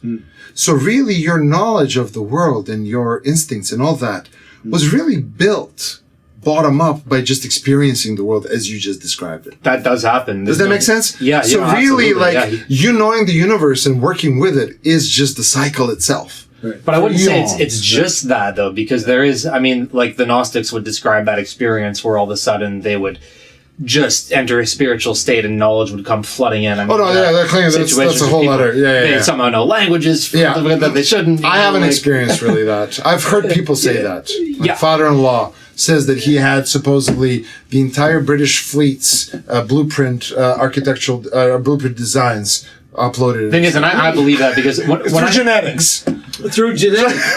Sometime I'm gonna get the code, the genetic code in the code. My code in the genetic code. Now listen up, guys. I'm happy with the flow of this. I'm happy to keep going. If you want, we gotta have a talk. Do you want to just do it here and continue? Or do you want to take a break? Do you guys need a break? I think we can take a breather, unless anyone has anything else to say before we take a break. This is a good spot to leave it. I think you really zapečatit. Yeah, I had to just fucking you nailed that one. I think let's take a quick break and I can contain it. We'll do part 2 right after. Do we know how many people? Is there feedback? We know metrics, audience. Is there how many watching? Is it live broadcast? No, we're not live. Okay. No. This is. Listen, I'm still functioning off the hard drives. I'm not in the cloud. In fact, Dropbox expires July 31st. July 31st. That's coming up. I've gone off the cloud completely. Really? I don't want to be in the cloud. Okay. At all. So the new trend is have your own AI. But the thing is, locally running model. Yeah, because that's your agent. Cool. Yes, that's right. I would love to be able to afford that. And Michael Fraser's doing it. He just bought his thing. Did he really? Bought the phone. Not about the agent, but he's running his own independent operating system on his phone now. Wow. Oh, really? Yeah, there's a whole thing. That's a whole different thing. It's a whole thing, but it's technically the same because you're running your own model of versus running an operating system. A model is just an AI agent. It runs within the boundaries of an operating system. An operating system is the fundamental metal operating It's system Linux. program. There's these new companies happening right now. Custom Linux distro. Technically. Yeah. No, and that's a good way to go. Like, that's the way they all go. So, anyways, but yeah, I agree. We should have that. Well, here's a question though. Oh, we do. Yeah, it's only going to get cheaper. Where's that tray? Sorry, keep going. Most of the bots. Okay, so we're talking about open system. We're talking about generally servers are run on Linux and Unix. Okay. Generally, and so that's not proprietary. Linux is not proprietary. Yeah, it's open source. Right. It is proprietary? No, it's open source. It's open source. So anybody can examine that correct. code. Anybody can modify it and use it any way that they want. They can make their own version of it. So that's what's happening. With AI models, that is happening, and that happens with all software, and that's been happening since the dawn of software. In fact, without the open source community, a lot of this evil shit would have taken a lot longer. But here's my question about this. Exactly. Here's my question about this. Yeah, it's funny to think about that way. The power of AI, like for example, the camcorder, this one, right? Like I've had trouble with the focus. Some camcorders you have to zoom in and then do the manual because the auto is finicky, right? Mm-hmm. Okay. You have to zoom in, and then you can zoom out, and it'll say, but it doesn't save the one because it's recalculating because the lenses are this and that and the other, right? Okay. I went to the AI, whatever AI I use, and just asked, hey, for this model, tell me, does this work or not? And it goes and does all the legwork. All of the, and it goes and reaches whatever it needs to reach. Yes. And it knows how to think. So the question is, and this goes to your design. Well, knows how to answer the question. Knows how to think is too far for me to admit. Exactly, you saw that. Fair enough, right? But in a way, that is the process. Thinking is knowing where to go, what to, even if it's mimicking it. It's technically pseudo thinking. All it's doing is trying to give you what it thinks you want to hear. Which is really useful. But I'm asking them. But I'm asking it. I'm asking it to do it. Like I'm actually asking a question, and usually from a human. A human would do the same thing. I used to do. This is my point. Yeah. I used to have to go to the website, then I would have to download the PDF or go. Then I would have to go search for a word, and then I have to parse through all the words, and then read all the sentences, and then compare all the sentences and see. Okay, and then conclude that it's this. Hearing all that, this is a way better that's very task. systematic. I like that. This is a way But better. that's what it does. It does that legwork. This is a way better task for a machine than a human when you think about it. Look at what you just said. Does that sound like something a human wants to do? Yeah. It's an indexing thing. The question is, this Linux thing, the Linux operating system, the challenge in pulling something like this off is to which degree can you create the complex operating power? Because these systems are so developed now and have their, like huge servers that run a lot of processing power. So this is one of the wars going on. This is one of the wars. Can you do it on your own? And to which degree? Can you do it on your own and to which degree? The processing. How much can you acquire within your own little machine that you have? Everything. How much money do you have? How many computers can you run? You mean the sky's the limit? I know a guy. If you want to build, who's building? Yes. He's not his own operating system, but just he's running his own local models, and he has such a huge amount of power behind them. I see. And through MCP servers, he's interfacing with all of his local data, and he's building this thing in his house, this fucking mind, like it's just just like the Pride Parade needs to have 1,000. We need 1,000 little of these. Yes. No, we do. And that's the way it's going to go, right? Because AI, they're trying to push this centralized thing where it's like, oh, everybody's going to subscribe to these data centers. And the thing is, that model, as much as they'd love it and it would be great for them, it's not even sustainable because it's just too fucking pricey. Like, I mean, imagine how easy it would be for the country to provide electricity for all its citizens if every citizen had a roof full of solar panels and a fucking windmill and a geothermal. At the end of the day, there's a cutoff. There's only so much you can achieve within the chaotic system. The right system, the moral system, works better. Always. Always. In any facet of fucking anything, and you... Going there the numbers way isn't even the way to get there. You don't even have to go that way. But hey, parachutes work, man.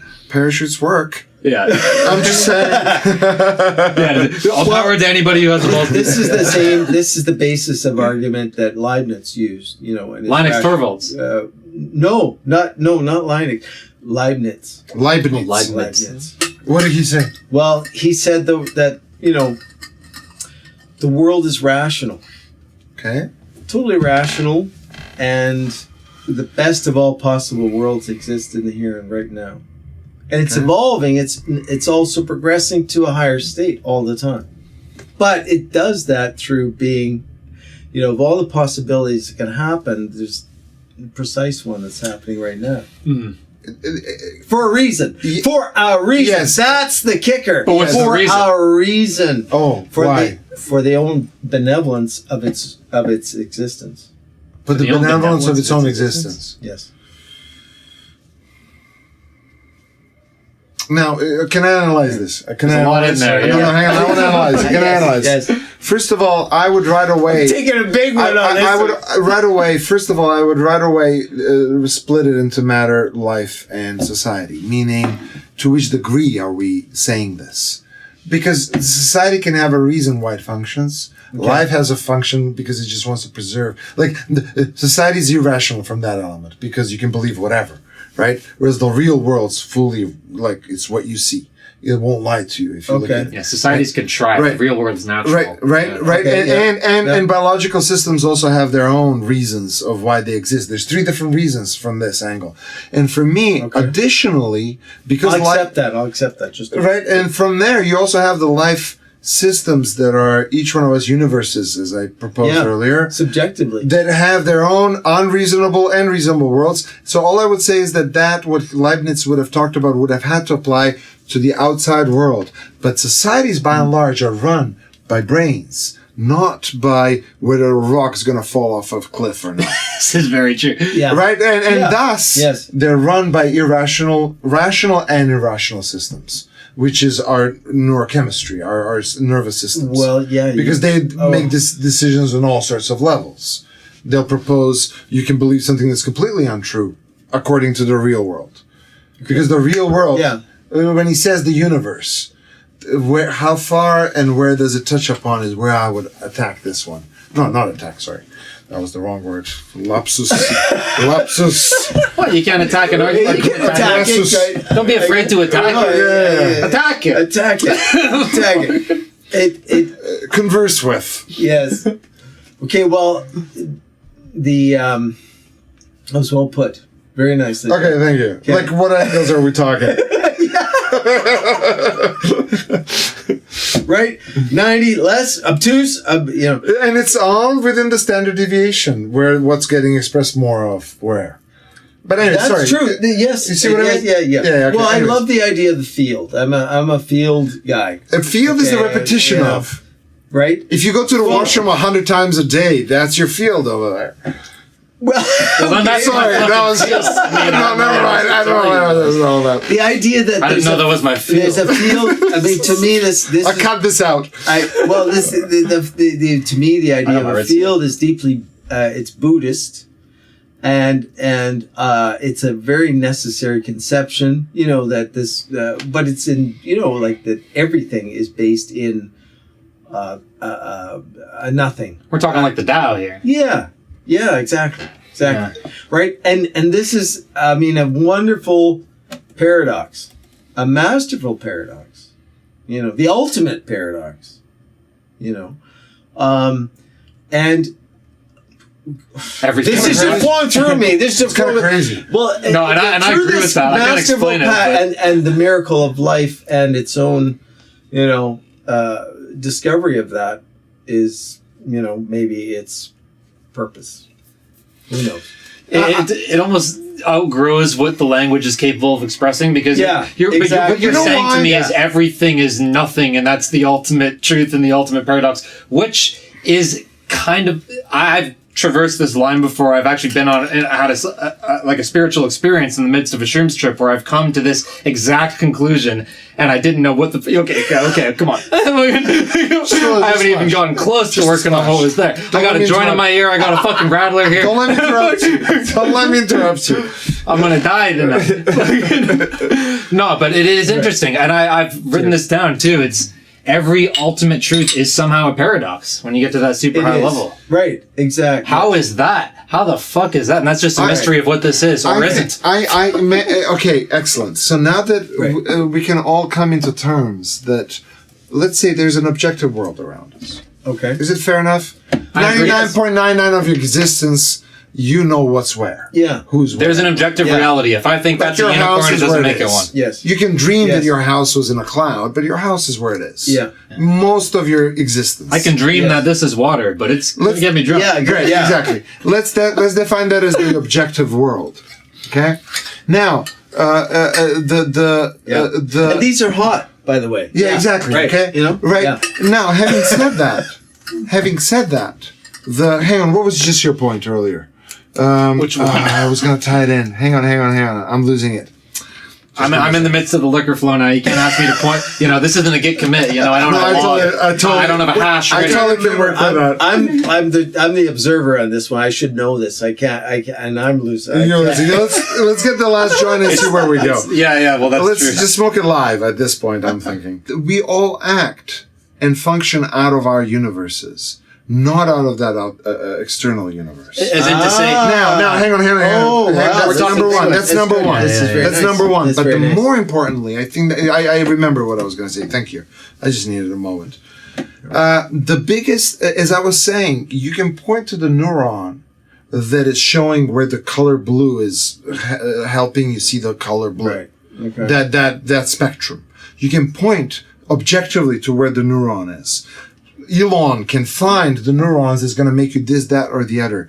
But the biggest magic, the biggest part, I don't know what the word you used, the biggest spirit, the biggest spirit. Spirit. What did you want to say? I just said component. But Not component. got this The biggest logical spirit, the timeline. biggest meaningful element is the subjective.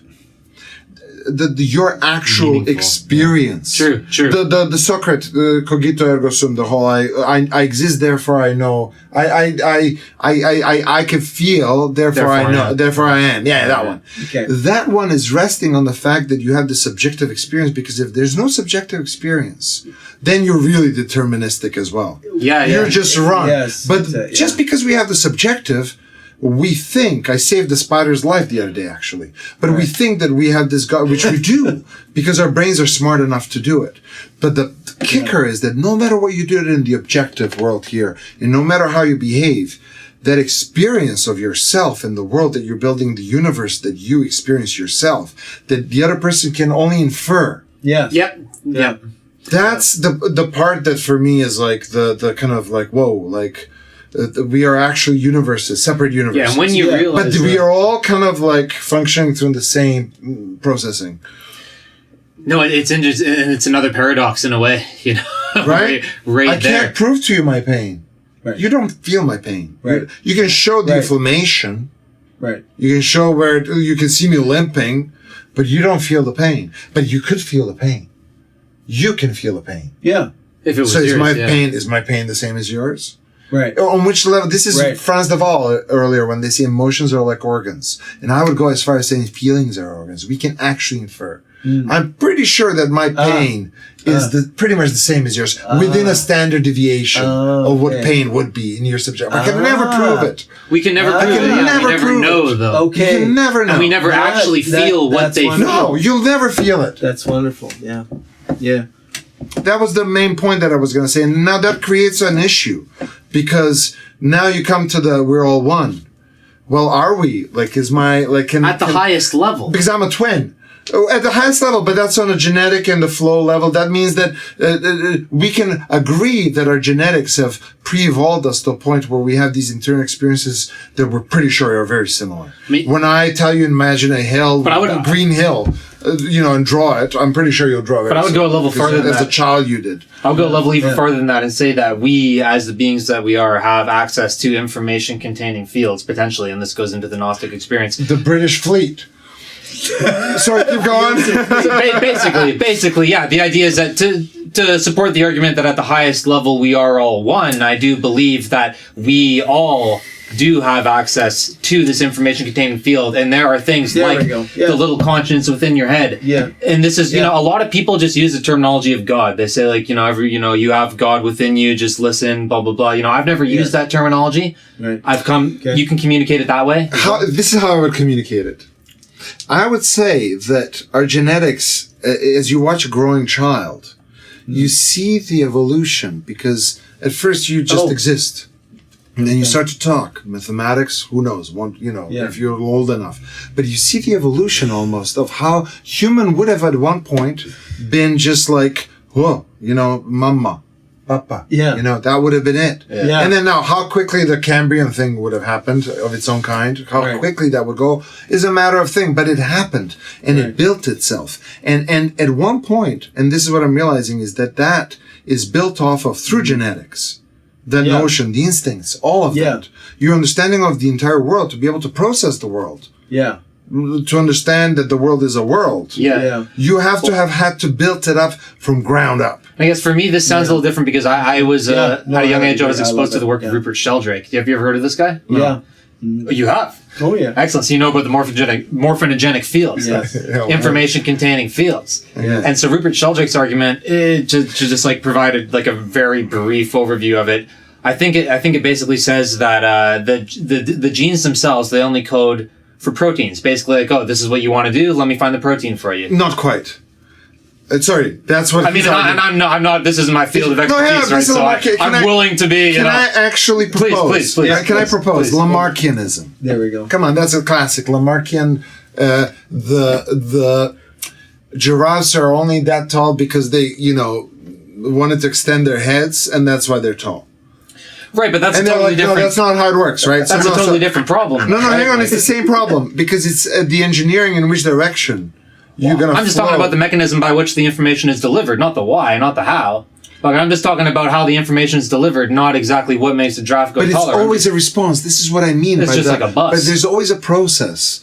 So if there is a genetic predisposition to a specific behavior or a specific trait, that would have been triggered by something out there in the world. And there's always that back. Okay, so let me follow me through with this. That doesn't come into conflict with what I've said at all. No, so say it again? What I've said is that it's an information containing field and I didn't even finish it, which it explains, it codes for, why a snake is a snake and why a monkey is a monkey, essentially, more so than just genetics. Like, genetics just find the building blocks that you need to make that thing, but as far as the shape of it, the schema, the structure, that's contained in an information containing electromagnetic field, much like we know we can contain information in through technology. I mean, how does a hard drive work? Right.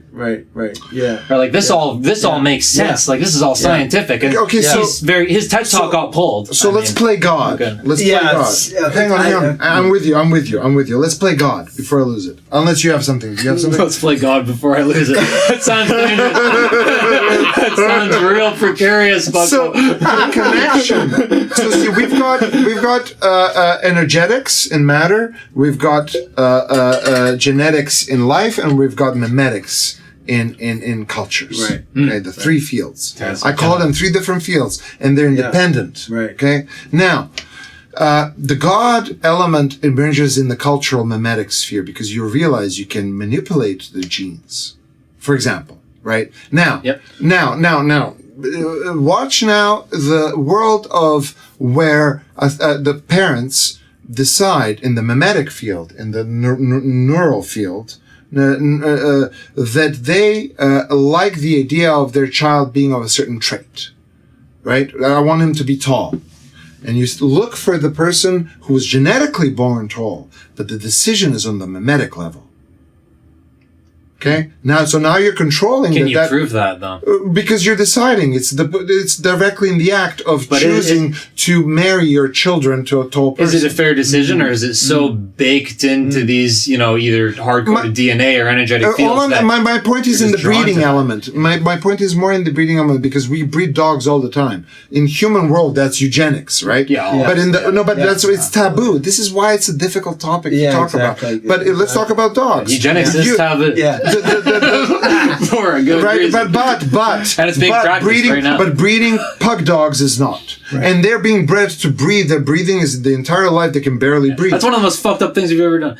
But here's my point. This is Lamarckianism. It's actually the same topic. I know what you mean. I'm just kind of like exploring it through the angle of we are actually playing God. And the idea with Lamarckianism, and this is where it's a blind spot because the scientific, experts out there in the mainstream, this is what I'm saying is it's about you look at, they've decided that evolution is really just chance. always. Yeah. And there's a drift that lasts for 10,000 years. It's impossible. I'm thinking, fucking exactly. It's not. You can totally mimetically guide it. And we do it within generations. Within a lifetime, you can see a breeding change because you're driving. The same thing with peltsovania, which is with trees and whatnots. All I'm saying is that you can, and all it would have taken with giraffes is for them to actually be able to see that there's higher trees. Yes, exactly. All it has is the higher trees, so they're just actually eating there. They survive more. Wonderful. But the driving force, the forces of society is the name of the book because it's a force, and it's controlling the genetic force. It's above it.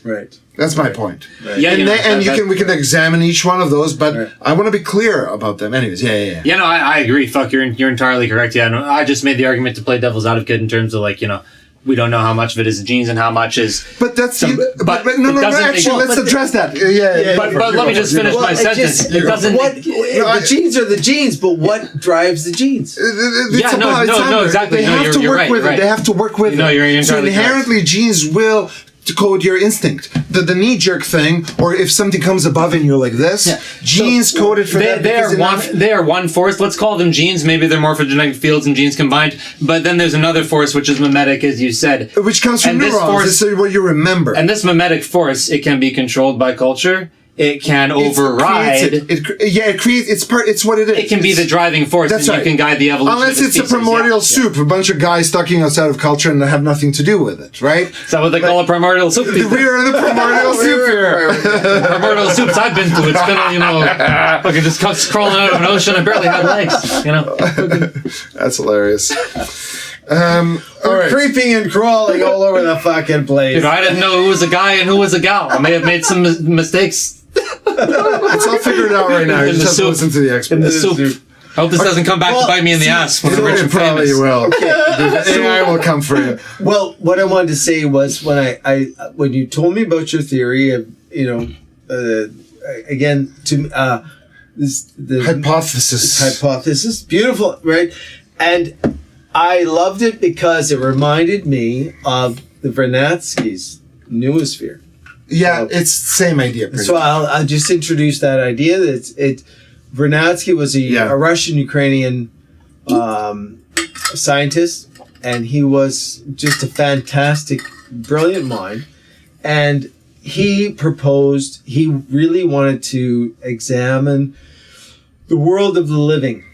I think it started with the world of the living. Why is there fucking life, and why does it express itself, and why does it make things? Here's the why does it make things that didn't exist before? The processes, the new molecules, where the life produces, the monomers and the functional groups just happen in the material world. Right. But biology was that chicken and egg moment. Right. Where all of a sudden there's a system that starts creating something new that never existed before and can't survive without the system. And it's almost it's almost like going through a hole. This is Robert Sapolsky talking about chaos, where he says you put I have to say this, sorry. He used the water mill where you have a bunch of randomly displaced water jug things, and different waters fall in different times, and the thing is chaotic, moves around.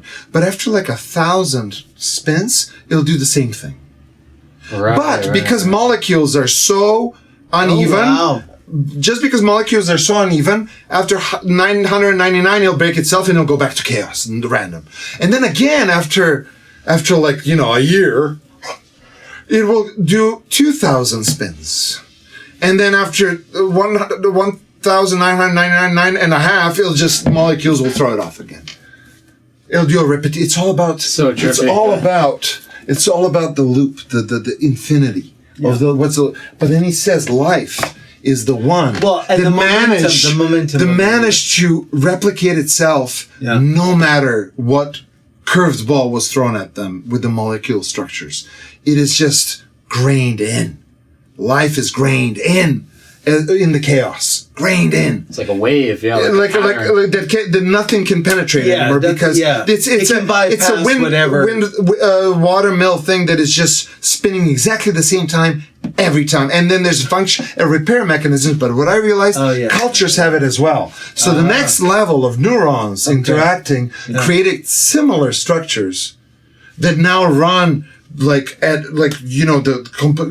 composition of Chopin is exactly as is.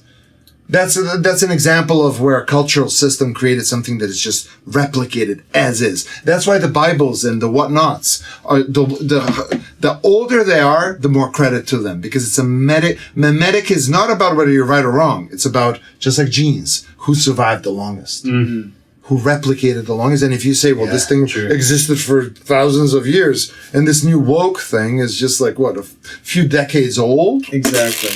Yeah, no, that's. That's exactly what we're going to see happen. And an empire collapsed upon it. Right? Yeah. It was tried before as a mental experiment to deprave the humanity out of people and to test it, and they collapsed to an empire. So it seems like this. You're talking about the Roman Empire? The Roman Empire. So okay, perfect segue. Are the globalists the Roman Empire? They are the legacy of it. Like a continuation of it. Towards the Greek legacy, right? In terms of percentages. Are we in the standard if you're deviation talking of any secret sort societies that controlled the Roman Empire having any connection to, like the British Empire, then I'm pretty sure you could draw that connection. I think that's fair to say. Right. Oh, I can't. Man, are you guys actually keeping up with all this? Am I the lightweight here? No, you know your limit. Am I the lightweight here? No. You have Oh my God. No, you have your... Oh my I'm God. looking at the size of me. No, you know your... This is not a... I'm the small one. Know, this app, I've been staying up till like 4 or 5 a.m. Really? Oh, yeah. Oh, so I'm a night owl like you. What about you? Do you... Sometimes. If you're left to your own devices. If you're left to your own devices. What are you? Yeah. No, I'm generally a night owl. A majority of my life I've been a night owl. Yeah. Expect that. Yeah. I was a night owl as a kid too. It started young.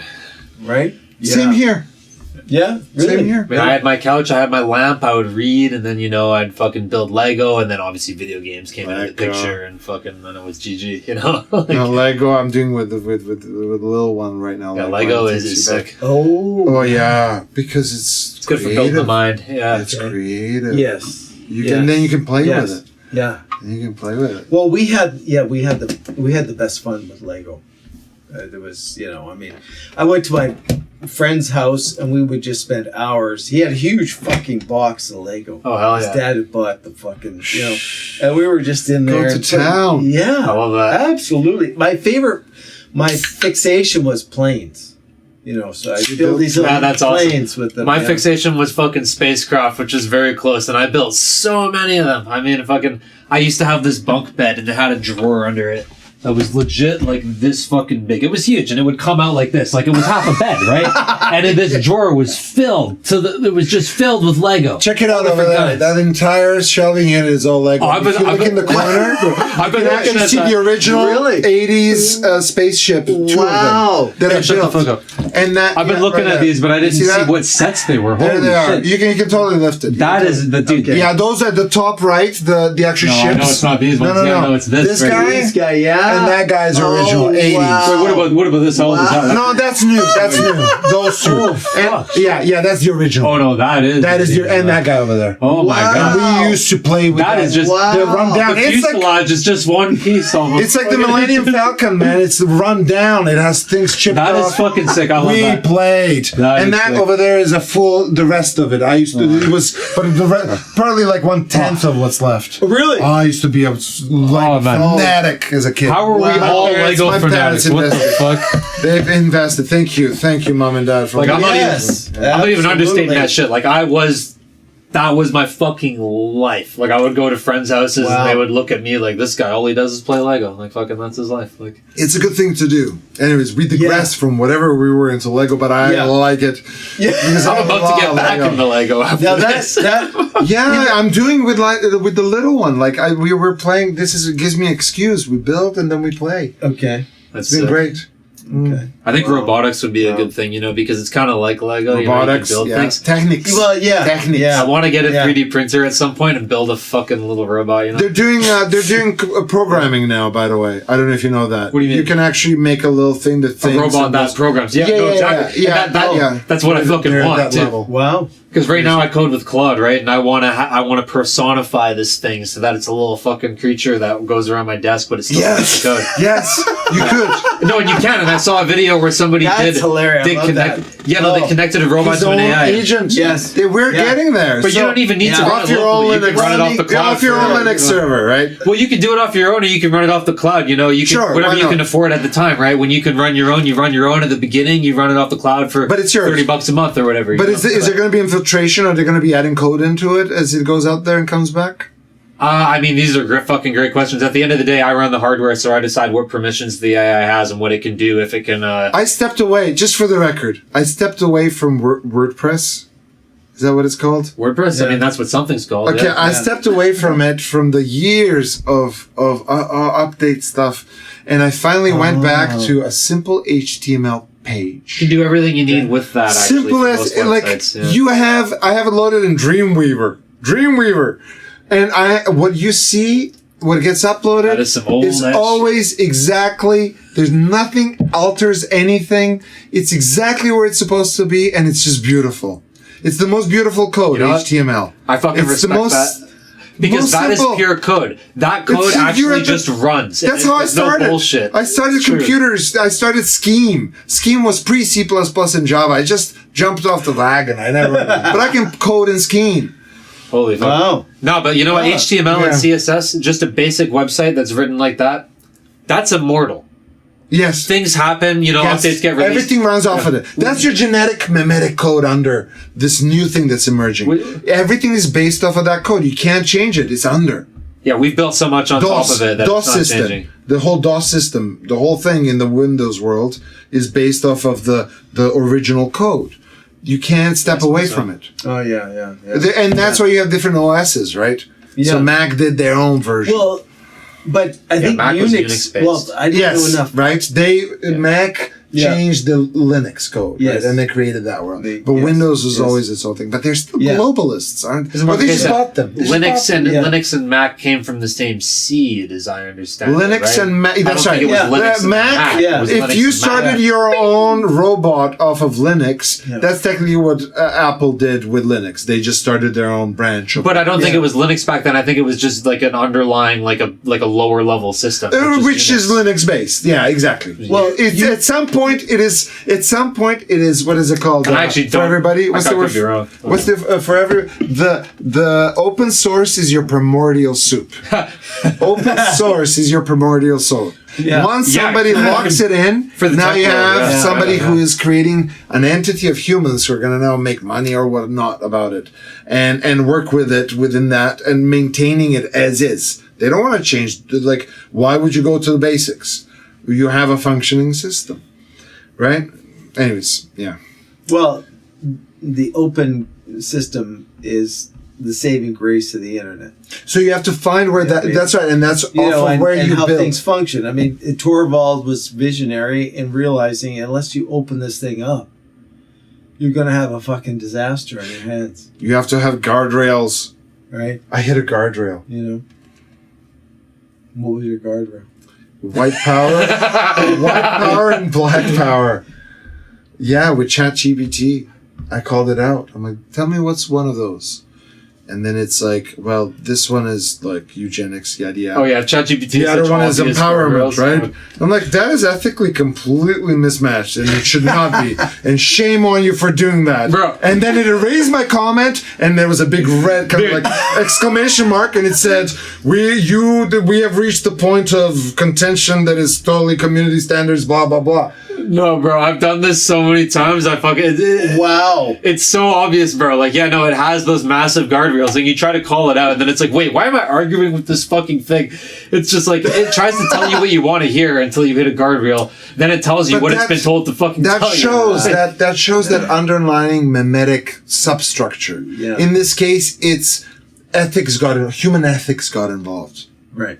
human Still feels funny calling it ethics, embedded. but it is some cultural fucking consensus. Ethics is the consensus because morality is individual, right? Yeah. As I don't even defined. want to fucking give That's it a great that. definition. You like? I Thank that, you. Yeah. Because it's once I defined all of this through the writing, the world makes a lot of sense. Yeah. And you see like you watch it and I'm like, oh my God, I can't believe it. But how would they know?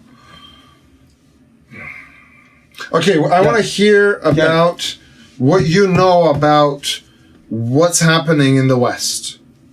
All right. In the Western world, the United States, Canada, Mexico, Europe too. Europe too. Okay. Unless you think, what's NATO? What's United Nations? Who's who here? Who's doing what? We can talk about the whole Western world, like Who's Europe, NATO. doing what? Whatever's not the global South. Okay. Or the whole globe, for that matter. Who's where? All what? right. Well, the main dynamic is between what we call the transatlantic nexus. So that's Wall Street, City of London, in Europe, and then London markets, and this whole the base of the control of the world is now financial, and it's been financial for the last 40 years, and. What was before? Like dominance? Outright empire. Empire, just we're here. Military force. Flag. That's it. So it's a different... I resist. Boom, Right, so it's a different beast. It's a financial beast. Yes, it's a financial All right. beast. Yes. Yeah. And to the level, I think, of its refinery, the Jews have played a major role. And I'm going to go down there. Okay. Well, it takes two to tango. Right? Right. It definitely does. Right? It does. How else? So, it's so interesting to me because the initial, the idea of the covenant, if we go there, the initial covenant was not to partake in mankind's evilness and all chicanery. That was one of the things about Judaism. Okay? And somehow that went fucking out the window. Somehow. Yeah, somehow. And and so it reached a point, the Jews they're an interesting phenomenon. They are, they're God's chosen. How do I say that in a proper way? God's chosen for the experiment of the evolution of mankind. Let's put it that way. Oh, that's very good. Do you believe in God and that they are God's chosen? Let's try it. No, hang on. Let's. Yeah. Sorry, keep going. I have so much I could say too. This, it's like God saying, "Okay, well, I'm gonna take a bet on these guys. I know better. I have intuitive but I'm gonna take a bet that these guys make a deal with me, and they understand me, the Creator, and they seek to know me in all my multiple facets, and for that I will help them to know me, and we will reconnect. Because the whole part of the incarnation matter is the division of God to know itself. Great. But hang on, that's all still beautiful to me. Okay. Is that the downfall? Because for me, it's like, you can, let's put it this way. Okay. You have the sweet You're spots. blowing my happy ending here. Sorry, keep going. No. Go ahead. No. We're still on track. Yes. Okay. For me, it's first of all, let me just touch on that. Yeah. What's the happy ending? I want to know what the happy ending is, because right now the Jews are in a fallen state like every other fucking race. I would say I don't see a happy ending. Yeah, that's exactly. I would love to hear. Maybe their fall is the same emblematic for all nations as well. If they learn that that's lesson. still not happy though. Yeah, they're not. They don't seem to have who's listening? Yeah. Who's actually talking? You know what I mean? Who's actually analyzing? I don't know. Let's put it this way. I think the sweet spot is, if you want, I'll use a metaphor of bike riding. If you're swinging too much to either side, you'll fall. You'll just fall. Yeah. The idea is to always pivot to the center, to a state of balance. Buddha's middle path. Right. Yeah. Well, I mean, what I would say is that each movement, including pride, starts from some human need that wants to preserve itself, express itself, and then be respected for itself. I agree with that. Right? And what happens is when that expression of that need becomes self-entitled, when it gets so much that now it wants more and more and more and more, is an extremist expression just as much as it is when it's completely neglected. And you have to find that perfect balance in between. Right. Okay? Which is a feedback loop. To keep it balanced. Keep it balanced. Yeah. And otherwise, there's nothing to moderate. Exactly. And you have a nice bike ride. But to tie it in to Judaism, let's go back centuries and say that until this whole Christ dude came about, right, everyone was Jewish. But that's not even close to true, though. But whatever Jewish then means, you know what I mean? Like everyone who was believing in all the books, all the prophecies from those areas were before year zero. I remember because I did a research on this 4,000 years ago. Everyone believed in the Moloch or whatever. It was just this one thing. Everyone it was the same. Yeah. No. It was it was polytheist. Yeah. It took about 500 years for it to not become monotheistic, for them to say, oh, we believe in the Moloch or whatever it was, Baal or one of those. I don't know. Right. But the rest of them are not real gods. And then monotheism started something like 500 BC. Well, monotheism started with Akhenaten in ancient Egypt when he proposed the idea of the first sun god. Right, but and everyone, sure, exactly. And everyone else was just pagan, right? And so from there, Tutankhamun, Akhenaten. His father. I think that wasn't his father or grandfather? I could have sworn that it was Akhenaten who started the idea of monotheism with the sun worship, and this is before 500 BC, by my knowledge. Of those people, but that's all of those people separated though. All of those people, that lot, are all Muslims, Christians, and Jews. All of them. Again, what? All of which people? All of those people who were at that time going from the transition from polytheism into believing this one entity into monotheism. And notice that Abrahamics are the only monotheistic, pretty much, religion that has swept it's kind of like a cancer the entire world. It took over the entire Romans, the Greek culture, all of that was completely pagan. Had their own gods. Even the Rome, the irony, the payback, the karma, the fact that Rome invaded Judea. And then Christianity, like a cancer, just swept through it. And to this day, Abrahamics just dominate everything. And I'm looking at it all, I'm like, that's your globalists right there. I don't care whether you're Jewish or Christian or Muslim. Mark Patio said that if you want to know where the world's run from, look at Vatican City, look at Israel, and look at Tibet. That's what he fucking said. Whoa. And that's a whole other topic that we Westerners don't often get into. But they've got their own fucking grift going over there. But you were saying that Benjamin Franklin, and I like this. Okay. So he wanted for true independence. For the U.S.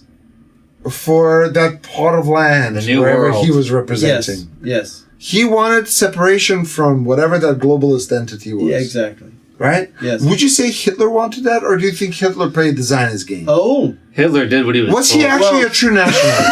What he wants? Hitler did what he was told. So exactly, right? So did he just like any other fucking person who's a public face that you can see who seems to control a lot of things?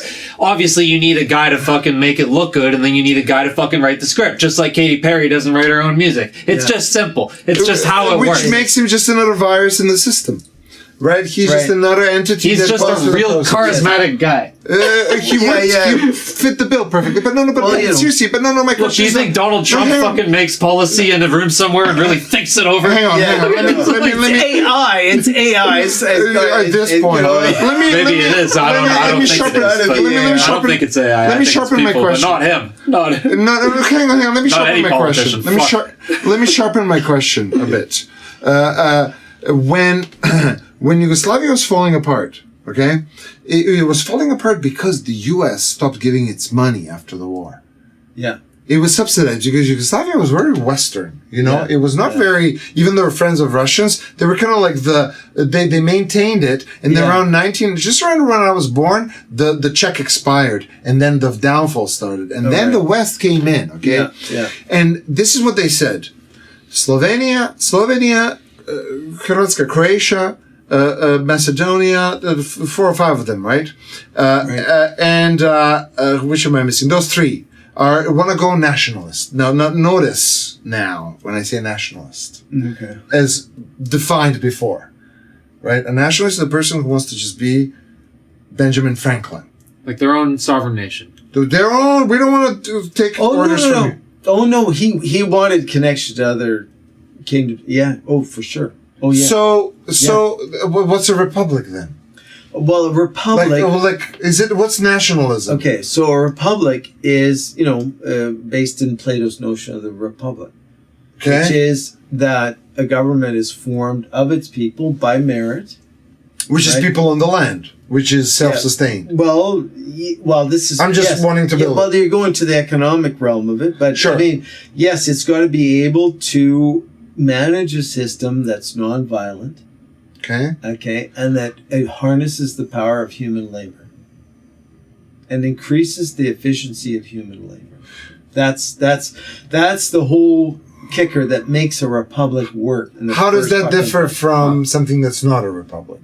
How does non-republic work? Non-republic seeks to diminish the creative capacity of the human being. Seeks it elsewhere with other societies, maybe? No. Like outsourcing to China or something? Well, it's deindustrializing. It's the basis of human freedom and evolved human civilization, I believe, is based on man's capacity to understand principles of the universe and apply them. Mm-hmm. Okay. Amen to that. Okay. So this is that's really your morality right there. Yeah, no. Well, I believe this is baked in. Yeah, right. Like this is the nature of man. Okay. So it's kind of like the idea is to govern from within in a way. Well, yes. Well, of course, there has to be a self-governance with this capacity for advancement and understanding. What's the essential difference between, say, if there was the Republic of Utah, although I shouldn't be bringing Utah into the... It's fine. Utah doesn't... Well, but what is Utah going to do that? Is that what Charlie was kirked? Yeah, he was kirked. Yeah, he was kirked over there. Yeah. Sorry, let's say the Republic of Why not California. Utah? I like Utah. California. I want it to be Utah. Let's say a Republic of... Fuck California, Utah. Okay, Republic of Utah. Nevada. I love Nevada. Nevada. Okay. What the fuck is wrong with Utah? One of them goes completely republic. Okay. Versus whatever the United Kingdom would do. Okay. What's the difference? What would the republic do? Is it really just a matter of independence from influence of a higher governing power? Is republic a nationalist thing or not? Okay. This is where I'm trying to get to. Because my understanding was that it was. That being a republic is a nationalist. But that means that they don't want to answer to no kings out there or do anything or that kind of stuff. Yeah. Like any globalists for that matter. Well, right? I mean, this notion of hereditary lineage, hereditary knowledge, hereditary power base. This is a complete fallacy. And but this is the premise of an oligarchy and the systems they install, which is a monarchy. Yeah, and a monarchy. I was going to say it. This is what they do. It's brilliant. They've done it for hundreds of years, and they've fooled a lot of people. It is really republic is really to remove that entire timeline and the amount of people. Yeah. Right? Yeah, it's incredible. I mean, it's the greatest scandal in the history of human civilization. You're speaking it so calmly. Yeah, no, it truly is though. Fuck. So here, riddle me this. Just follow me on this one. Let's suppose that globalists are only functioning on the level of WHO health because vaccines have gotten, and Big Pharma has just so much money that they managed to get us to the health thing. But apart from that globalist commitment, Was that? That's entirely unbelievable. There's so many other IMF fucking. No. But let's sure. Of course, there would be. Let's just that's one. Our viewers probably know them too. Like, but let's suppose that NATO and the European nation are actually two different, to some degree, separate organisms. Well, they're not the same organism. Right. I would agree. Okay. I say worldview. Yeah. But let's say organism is an isomorphic comparison. So these are two separate organizations. Let's suppose they are. That means that, because when I came to Canada, I had to swear to the Queen. I have to swear my allegiance to the Queen. In the U.S., though, you notice that. You notice that. See, right? Being from Serbia, where I'm like, what the hell is this? Right. Like, and then do you mean it? Do you not mean it? What does it mean? Right. What does it mean? Exactly. Now, U.S. doesn't have that. And now this brings me to the United Nations being of the British force. But this is the thing with the U.S. U.S. is almost like financial supporter of the Europe, but it's still a different entity. Yeah. And that's your NATO, which is invading the whole world, which makes them the globalists, but not necessarily the European United Nations. Okay. Well, or they're both globalists from the earlier definition of it being just a large system. And they're kind of like two different entities that are playing chess pieces with their little provinces. Okay, what I would pose is that the history of the British Empire was that, I mean, of course, we know, I mean, they created colonies in the 13 colonies in North America. Right. I mean, they created fucking colonies. Canada. Almost everywhere. Yeah. Canada was the colony. They settled the Western fucking world. Right, okay, yeah. Give me a break. And more, Yeah, you know what I mean? And so, and their plan was to create these colonies that were under their control. That was the have a worldwide empire. Yes. So and these colonies were only of managed density and proliferate, and then before they were naturally barriered from so they wouldn't understand. And if you could plant enough of these around the world and you can control them, you're going to be. And you control the world. You're oh my God. That's because there's always a reward. Yeah. Yeah. So from there. I mean, this is a worldwide empire, and I would argue that it persists to this day. Yeah. So from there. But this is being overthrown. And this is my thesis. You think it's being overthrown? I do. But out of the two that I proposed, NATO versus the European one, is it the NATO one that's being overthrown? It's the BRICS, Russia, China. BRICS is winning. BRICS is winning. 100%. Yes. Crazy world. Yes. I agree. Right. And I think the West is not willing to admit it. The globalist Westerners. Exactly. And here's the funny part. Okay? I mean, here's I just had this discussion on a chat group today, actually, this morning. And we have a friend of mine, he runs a chat group on Telegram. And there's a lot of great people on the chat. So we're talking about political issues. And one guy he's Chinese and he's living in Canada. He's born and raised in China. And he's very educated. And he's also educated in Western, academics and philosophy and political science. And so he writes and whatnot. And and his whole bent is he's like, China is finally rising to its normal state of being, and it's its power in the world. And I'm like, of course it is. I mean, that's the way of, it always was for thousands of years. You know about that theory of power moving eastward? It was in Europe and then it went into North America and now it's slowly crossing over to Asia. Yeah. It's almost like it has its own cycle. Yeah. It's going to be in Europe in about 500 years. Again. Or maybe less. Right. But it's true. Right. I can feel it. Right. It's funny because you can see it through the educational system. Yuri Bezmenov really described it. Now, I think it's whoever, this is why when we think about this Western world as British empire, I don't think of it as a British empire. I don't think of it as Zionists. I mean, they're all involved. But it's something else because it's ultimately anti the people on the grounds of its own organism. This is a philosophy of farmers versus livestock at the end of the day, and every country plays this game, be it China or Russia or anybody else, including us. Yeah, they'll play it on both ends. And these farmers, they squabble, they want to have the best farm, blah, blah, blah. They all follow the same fucking philosophy, and we're not part of that club. Well, the West is going to start paying the price, just Yugoslavia did, because my parents said, watch out with West, because you never know. They never thought that the war and all that would come, which is crazy, because this is how you, speaking of genocides and everything, like these people were like insane. Now that the football's going on, they were all in football teams together. It was like, they really pulled it off, I'd say, in Yugoslavia. People were like, bratstvo i jedinstvo. It's like egalite and fraternite. 100% people. I mean, by and large, people just accepted that people were of different religions. Technically, globalism created that, but then globalism took it away as well. It was so easy to divide. With the same thing. And then when people saw the level of war that came after everyone was just brothers and sisters, they realized this could happen anywhere. And I watched the West, and it's funny, it's like a frog thing. You watch it descend and you try to tell, but then but the power is too strong. You see, it's the fall of the empire, right? And BRICS, as you just said, is, how can Vancouver compete with Asia that is flowing in right now? It's flowing in. That's right. It's like the tide. It's like the tide. How's the person in Canada who shows... Well, that's the thing. We are the Asia Pacific periphery. I've grown up in an Asian dominant society. Right? Yeah. Precisely. Most of my friends when I was a kid were Asian. Precisely.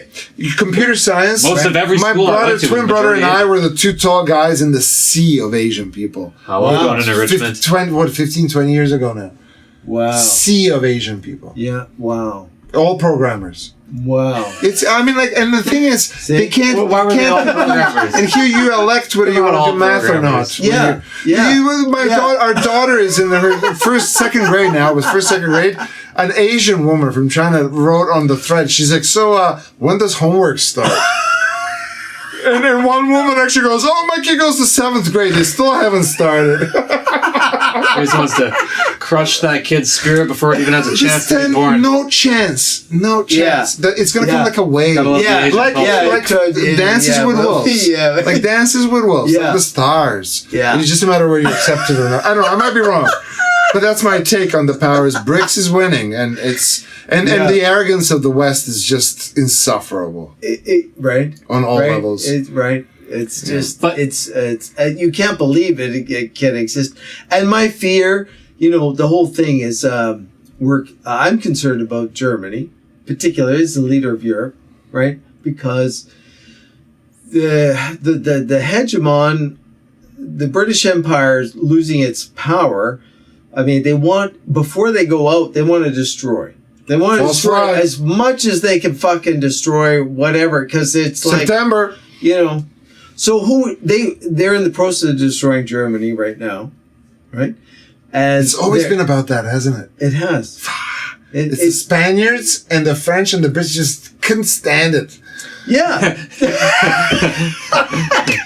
Keep going, sorry. Well, France had its time as well. I mean, the whole system of development actually really started in France with Louis XI and Jean-Baptiste Colbert. And so he was the first guy to divert money that was going to go to the Vatican. And he diverted, we're going to build canal. And we're going to build infrastructure that starts to transform what we can output, right? And they did it. They built these canals that went across the Pyrenees. Nobody stood in their way. Well, yeah, right? Well, at this point, but even the incentive to go against the feudal order. Yeah. Right? And say, we're gonna build these fucking canals. We don't even know if we can build them. We don't even know if they're gonna fucking work. How did he pull But we're gonna try to build these canals, and if we can get certain kind of boats through these canals, well, that'll cut off trade time between the Mediterranean and the Atlantic. Supposedly. Right? And that's what they did. That's what they did. Supposedly the reason why NATO attacked the European nation in Kosovo is because Yugoslavia, or Serbia, I guess, it was falling apart, but the South Slavs started signing a deal with China. Okay. To do That's it. Transcontinental highway train, those bullet trains, they would just zoom in and they wouldn't have it. So they just came in, just took it. But genocide, in Srebrenica and all that, has nothing to do with nothing. Right. Has nothing to do with anything. Right. It's just the higher power is just coming in. I'm realizing, but China's winning now. Yeah. There was when I was born. I went to Turkey. But when I was a kid, there was I never seen a Chinese person. I never seen a black person for that matter. It was all Serbs and then Roma, gypsies, right? Okay. Yeah. But around the time when I was leaving, Chinatown started forming just kitty corner from where I lived. Okay. And now it's like Chinese people everywhere. Really? Everywhere. It's huge. Really? You're talking back in the old country or here? In the old country. Yeah. The old country. Now it's China and they're signing deals and now they're like, now that the West is falling. Yeah. This is what I'm trying to say. Yeah. The globalists have overstepped their hand. They made their money. They're going to retire. They don't give a crap. Yeah. They don't give a shit. Yeah. And they're going to let the, rest of Western children pay off the bills. Well, let the things explode. It's not going to be good for the the whole thing. It sets in motion. So how does this tie into the idea that there are transnational organizations that can make all countries march in lockstep together? Is that no longer something we believe? I think they got us on health. Are we taking? They got us on health. You think that's it? No, but the ID, that's your digital ID. Do you want to scan your face, Imagine when there's a global government and there's a global ID. Do you think that is not something that is planned right now? Do you think that does not include China and Russia? I know, 3 years more. Will that not include China and Russia? Do you not It would have think to. that... It would have to. Of course it would have to. It would have to. It cannot not. Elon Musk is already planning a chip. Oh, he's a freedom fighter, but there's a chip on the way. Yeah. All this to say, as you guys digress into the same name as that movie. You guys go into the conflicts between countries and the conflicts between different parts of the world and how I think this side is winning, and I cannot get caught up in all that. I truly can't. And maybe I'm just ignorant and I might not know. I'm the youngest one here. I'm probably the most foolish, but I have to say that I truly do believe that there is a one world government. It's all the same. Yeah, I know. I totally respect. It is not just health. It's so much more than health. And that these squabbles, you can go up a level. I don't watch sports. I'm smart. I watch politics. I don't watch politics. I'm smart. I watch the world. I don't watch the world. I'm smart. And there's just levels and levels, and there's something for everybody to enjoy, no matter how intelligent you are. I totally respect and accept. There's something for you to enjoy. I totally respect and accept your opinion. And I could be wrong. I could be wrong. The only question I have is, where do you think the headquarters are? Where do you think? What's the headquarters? Because there needs to be always at every level. Do you want to really? There's a strata office. This is where I'm going to sound like the big crazy guy. I'm going to sound like the big crazy guy. The city hall. There's always a place where they gather. Just like, sorry to interrupt before you answer, Bill Gates himself said that it would take about 300 to 400 employees to run the entire WHO global pandemic responses in the future. So it's Dunbar's number 150, never mind, but 3 4, and it was in Geneva somewhere, something. Where do you think? I'm going to tell you what I think, and it's going to sound insane, and you guys are... The Mars. It's going to be whatever it is. There is this physical reality. We all know it. We all exist inside it. Some of us acknowledge, many people will acknowledge, that you can just receive information from somewhere that you don't fully understand, and that there are entities and there are things going on that you cannot see with your naked eye. There's more to reality than it seems. There are actually potentially beings that are not embodied in flesh that can communicate with you. I would make the argument that the powers that run this world are distributed and that they are united by their essentially religion, and this is what Mark Passio would call the old religion, which predates all world religions, and it's essentially just the best way to conceptualize it to a modern viewer would be Satanism. Like, this is the idea that do what thou wilt, that is the whole of the law, and this is more than just a statement. This is a force. Like, this is intelligent, and that's... I'm not going to speak any more on it because it's just retarded. Can I pick it up from there, please? Can I just pick it up from there? So check it out. Yeah. Just like when I was talking about the genetic progression, at some point the mammal has to, learn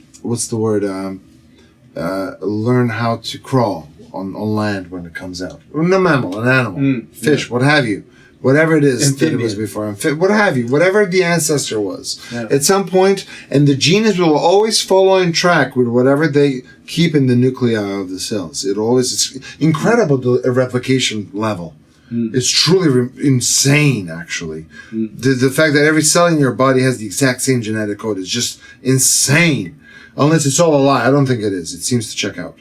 But those chromosomes are always packaged to keep up with whatever your evolutionary abilities are at, right? So we were all at some point just reptiles, or like on the reptilian level, until we were able to create life within our wombs and all, and it went back in. By the way, the egg went back in somehow.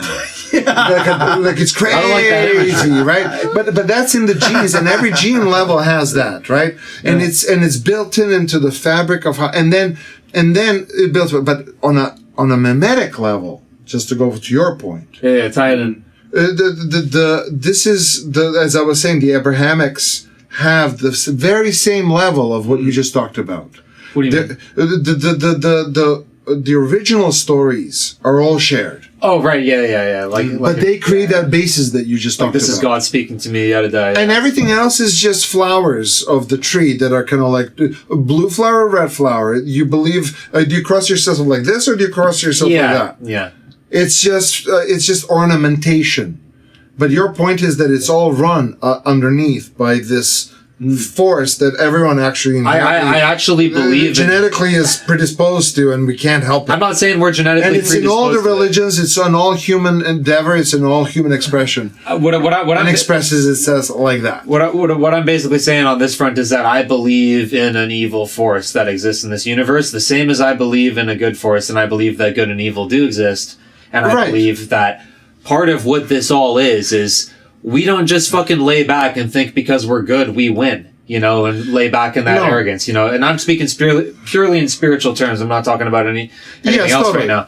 But this is where ethics are relative, by the way, because you always have that meme that is like the what is it called? The castle on the other side. They say this side's wrong, and this side says that's wrong. Right? Remember that one? Yeah. And that's where it actually is relative. And speaking to that, the challenge that modern worlds especially face themselves with the ability to transcend above the tribal, to accept the tribe over there, and then keep going. That's the globalists love to use that they're saying we're humane. This is why the entire diversity thing is built. Yeah, and it's like there's a kernel of goodness in that, but the way it's been executed has been planned to blow up. That's right, and it's divisive at its nature. That's the co-opted because element. The truth is that you should be able to live and let live with everyone, right? Like if I'm not hurting you and you're not hurting me, what's wrong, right? There's nothing wrong there. We could all be a big fucking kumbaya world. We literally could. As sarcastic as that sounds, we literally fucking could. That possibility is available to this world. It's in this room right now. That's that third candle you created in your immediate environment.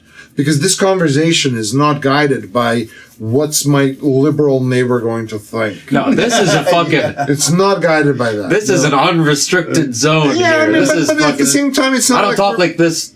Well, and we're not behaving in an unethical way in any matter. We're just examining the situations and... Should be able to discuss any idea. Any idea.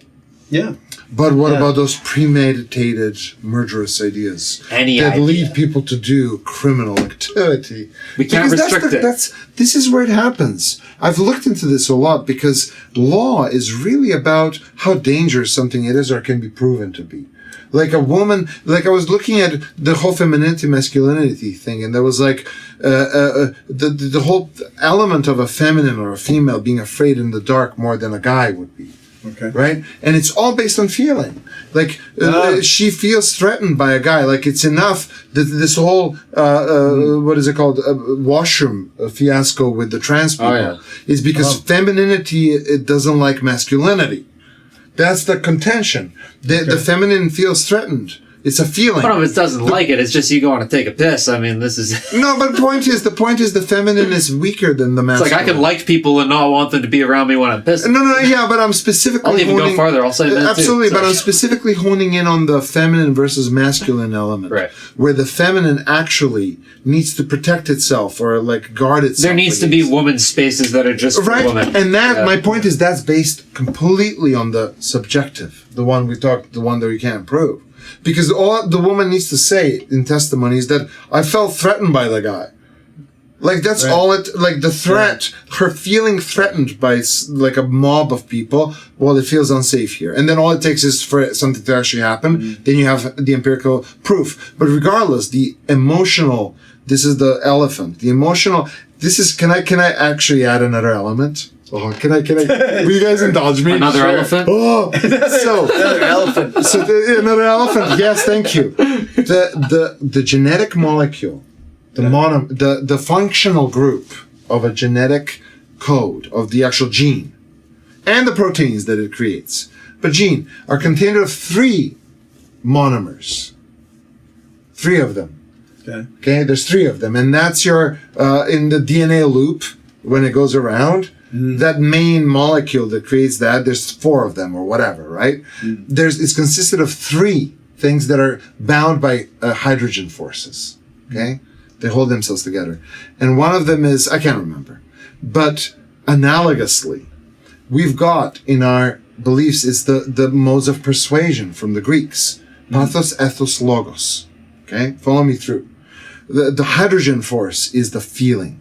And it's funny that they have 3, each one, this is that guy. This manuscript, I go into detail with this. That's how I went really deep in. And what creates every belief, or better to say, every knowledge, as we talked earlier, every knowledge is considered of 3 things. It's A, your ethos, which is the sensory motor world. Everything that happens, I see you taller than me, there's a different dynamic paradigm. Or or whoever, right? You're the tall or one. you're this or that, or the way you present yourself in the objectively perceivable world is what creates your ethos. That's your existence, social existence, especially if you think it from the lens of society, of how they accept you, right? You can beat someone up. That's ethos, right? Then there's the logos, which is, the pathos, which is your emotional expression. Okay. That's the elephant. So that's the second molecule of creating the meme. Just like a gene, there's 3 of them. Okay. Maybe that creates that 33 number. Yeah. It's all the satanic thing. Back to the basics. Well, there's nothing inherently satanic about the number 33 or about masonry even. No, it's the molecules of the genetic code. Just like it's the memory regions of the mimetic code. The memory in our bodies, the neural memory, as defined through that. Earlier I showed you those. Never mind. The third one is logos. We're moving and fast. humans are very Yeah. Humans are very good with logos. Yeah. What's logos? Logos is Logic, your right? the ability, language, anything that is not either I'll beat you up or I'm emotionally convincing you. I see. I'm gonna explain to you. Right. It's the ration. It's rationality, logic. which brings us back to what you were saying about earlier about rational, the universe being rational, which makes it different because as rational as you can present it, there's the emotional component in cultures, and there's the ethos, sure. But in any case, those are the 3 molecules of how societal cohesion is built. Did you say the 3 molecules of a meme earlier? Or A meme of the meme. Meme is just like a gene. It's if I like an epigenetic unit, let's call it. epimemetic. No. I'm saying a meme is an epigenetic unit, so we can't say a meme No. I wouldn't think of it that way at all. Actually, hang on. Hang on. Epigenetics is whether a gene is expressed or not. It has another functional group. I don't think that's what it is it? I thought epigenetics was genetics that aren't encoded biologically. It's something that can't be explained by pure biology. No, hang on. Follow me. I'm with you. Oh, okay. It's about, you could have all the genes. You could grow wings for all I care. But your epigenetics are going to prevent you from it. I thought my genetics would prevent me from that. Epigenetics are going to prevent. I thought epigenetics were more like learned behaviors. No, absolutely not. Really? Absolutely not. Oh, no, sorry, fuck. It's the methyl groups are the ones that help the gene get expressed or not. This is what I mean when I say the cultures, the lingo is all over the place, and so I went in on a complete odyssey to just lock in. But let me explain I gotta check this. that because I believe that. Yeah, look it up. But let me continue because this is right on the point. There is memetics and epimemetics. Epimemetic is a meme.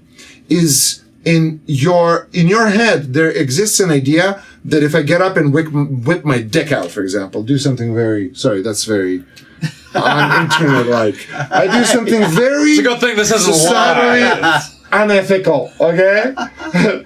And you knowing that. Oh, Moisey. I did not know that. Yeah. You know, are you still following what I'm doing? I am. If you know the dick theory, you're just aware of it. That's your meme. Why am I following? And the meme element is, I'll run through the three, is the sensory motor act of seeing someone doing something unethical, having a really adverse emotional feeling reaction to it, second molecule, and then logically knowing how to explain why that's ethically wrong, right? And call it out. Okay? Okay? And calling out is the epimemetic element. We're all calm right now. Why would you? Because nobody's whipping their schlong out. Right? But the moment someone says, you're like, okay, guys, I'm done here. I could probably do something crazy that would make you just leave. Okay, these guys are fucking crazy. Right? Like, anyone can do that, but we don't because we stay within the tunnel of memetics that we all know. Right? And then there's the whatevers. And epimemetics is an epigenetics. Epigenetics is when it says, okay, there's pollen coming in. We need to express a gene. And then your epigenetics, knows how to express the right gene at the right time. Man, you're 100% right on that. Yeah, I had a totally false understanding fair enough. how those work. But epimemetics, let's go back to the point. Epimemetics is whatever's allowed or not allowed. And you're going to get hunted down if you talk about these things. That's another thing. Like, memetically, in the Western globalist system that we live right now, there's topics that you memetically are not allowed to talk about. Doesn't matter whether it's right or wrong. It's ethically wrong. Immorally might be right. Right? Yeah, like the current going dominant belief would say that it is ethically wrong. Therefore, if I speak out against it, I'm gonna get in trouble. But it's the best democracy you've ever lived in. So shut up and go with the program because we've pulled it off. What do you have to complain about? That's the counter argument. So let's look at vectors. What was that? Let's look at trajectories. I mean, let's look at where we're going, right? Because right now it is still that, right? But it won't be based on the way we're going. I think it's China is not coming with war. That's one good thing. I think they're not. I looked up they conquer economically. I think, whereas the West has been militant. They conquer with bombs. Yeah. So we might end up in a Chinese system. We technically already are. Yeah. They're 10 years ahead. Let me make a prediction. We may not see it in our lifetimes, but I think that the end goal is a one world government, and that we won't have to worry about China or Russia or anybody because it'll just be a one world government, and that'll be cheered. That'll be cheered by the people. But you see, that negates the idea that people have a culture and have a definition, I think, of their ethnicity. But culture can be subverted. I mean, look at what's happened in so many different countries. Like, okay, so can I touch culture can be destroyed? Yes. Like, what's the Canadian culture anymore? It's almost gone, and it will be within maybe one or two generations. Yes, it's already. So it can be done. It can be destroyed. And look at China's culture, how it was destroyed when the communists came into power. The football teams are. Look at how much artwork and how many relics. I mean, how much was destroyed. I mean, fuck. Like this has happened so many times. But maybe it's lost. It had its culture and developed it, and then it lost it, and now it's regaining it. Is it regaining it, or is it just like a new thing? Maybe that's it's or a new thing. Yeah. Well, but there we go. But the idea of genetic memory, the idea that we have a memory of things that came before us. True, yeah. Right, and in a sensibility from that cultural, genetic pre-type that's in there from the experience. I mean, psychohistory. Humans definitely. I can't deny that. Yeah, I'm not sure what it's doing for Canada right now, but I can't deny that it's a force. Here's how I would approach this. What you said. Humans have clearly a predisposition to create a multi-level system societies. Can we agree on that? Yeah. Apes stay on the single groupings. I don't think it's even us. I think it's nature. I mean, nature produces variation naturally. There's a Pareto principle at play. Fair enough. But let's decide that. Let's say a certain portion of genes. I don't care how we conclude it. It could be aliens or a certain portion of chromosomes. The Pareto principle is not alien. I'm easy with either one. Aliens could have come and put them in. I've heard that one. Might as well. Yeah. But let's say that humans have this simple extra instinct, which is to be able to recursively, as they use computer science term, to create to create higher and higher, everlasting centers that will control the entities that are underneath. Right? So you have this entity, there's this house, then there's the strata. Strata controls everyone else, next layer of mimetics. Then you have the Parliament Hill, they control the traffic around. Then you have, no, Parliament, City Hall, traffic. Then you have Parliament, whatever, doing decisions and what have yous. And all of a sudden you have this layered system that is controlling everything, right? And may I propose in this, and then you have globalism, which is what we're trying to figure out. Yeah. May I propose, just like the bike, left and right, may I propose that I do agree that I think that purely, even though I'm trying to solve this problem with tribalism by starting a small society, I think ultimately tribal societies are murderous. Every time you go into any jungle society that is tribal, and because they can't make an iPhone, it's impossible. Right. All they have is a spear. You're in a jungle. You can't produce anything. You can only produce it in a larger system. May I propose that we deem that living in tribal way, which a lot of people profess, is actually an extremism, as opposed to living in, say, a village or a town or a city, maybe a province or nation. However, when we start going into the higher order globalist systems, where now provinces are making an entire continent worth of countries, and now trying to cookie cutter everyone from, you can't cookie cutter 1 million people. The humanity gets lost in the higher echelons of globalist government. And I think the middle balance, just like on a bicycle, lies somewhere, I think, in a city versus or province. Republic, maybe? This is what I'm trying to figure out. Would republic be the solution? Because nation states in Yugoslavia were all told, to go to my final point, they were all told that they were going to go national and have independence, but then all of a sudden, we're joining the EU. Yeah. Yeah. Same with Ukraine. They just want to be one by one. Yeah. They just want to be independent. They're joining. Yeah. Now Alberta wants to be independent. Are they joining someone, or are they going to be allowed to be what I'm talking about? In that middle ground, which is they're sovereign, independent, the whatever Daniel Smith, who's disappointed me in the meantime, unfortunately. And I don't trust any of them. Yeah, don't put your faith in I don't trust them because it's the left and right hand. You don't. Yeah. Even Maxime Bernier, who I did trust, I now don't. Because even him. Yeah. I really did trust him, but it's just like I've gotten to the point that maybe I'm just too cynical, but I honestly think that if you've been in politics for a certain amount of time and you're still there after 15 years, there's no fucking way you're not going along to get along. You have to swim with the sharks. You wouldn't survive. Being in the outgroup. You just wouldn't survive.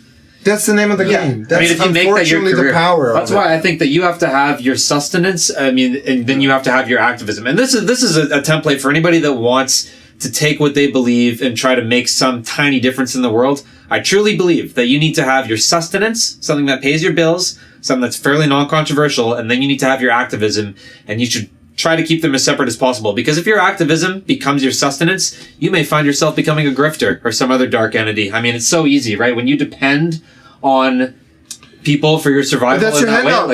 But that's your handout. Huh? That is going with the empire. That is going with the empire's handouts. What do you mean? When they say this is now the ethical thing to do, you have to, go with the pronouns and the whole lot, and as a result, you're propped.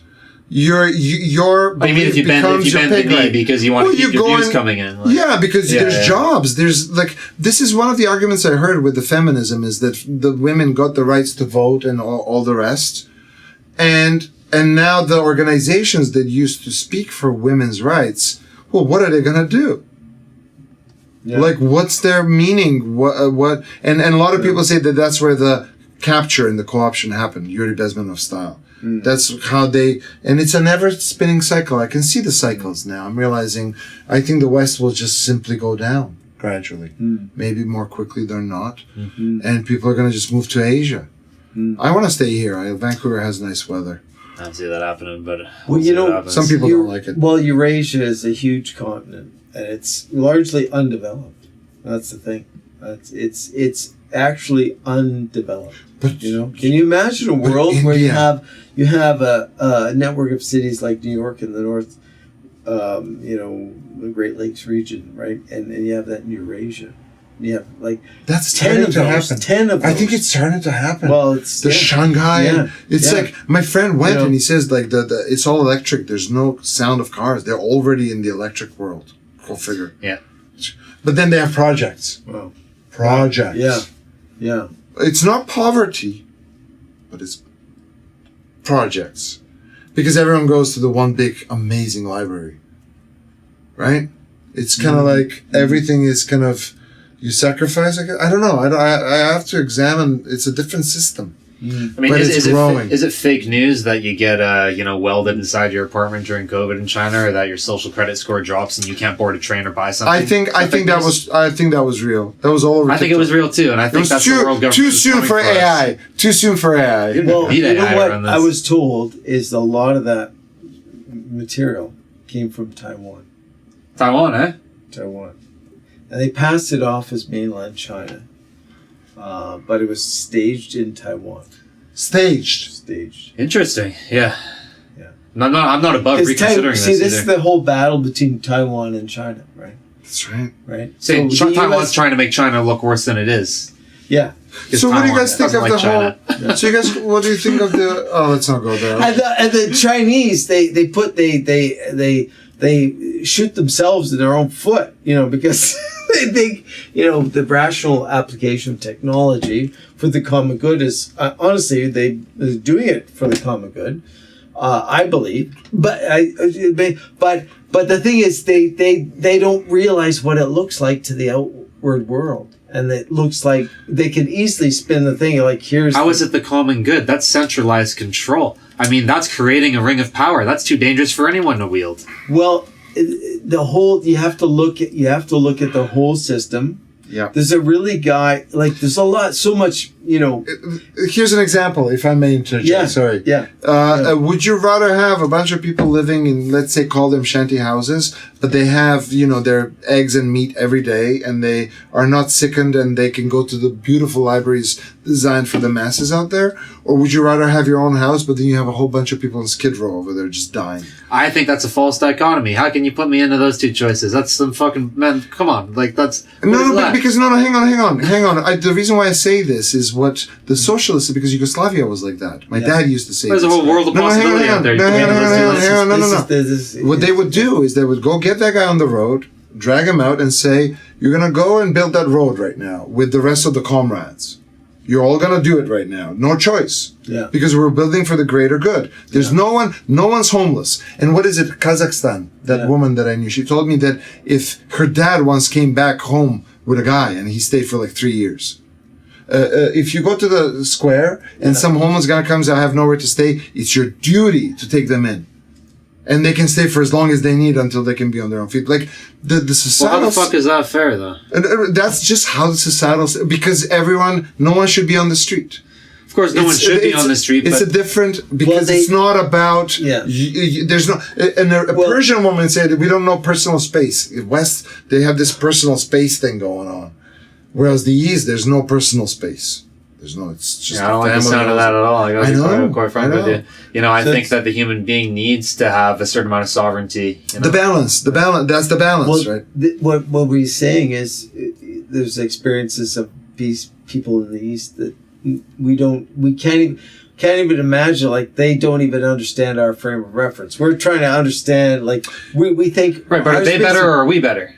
It's relative. This is the point. They're different worldviews. They're different organisms of culture. Yeah, but which produces better results? I mean, is the average person living in that part of the world better off? Is the average person they here would say, no, let me answer. The society that doesn't have people dying on the streets is better.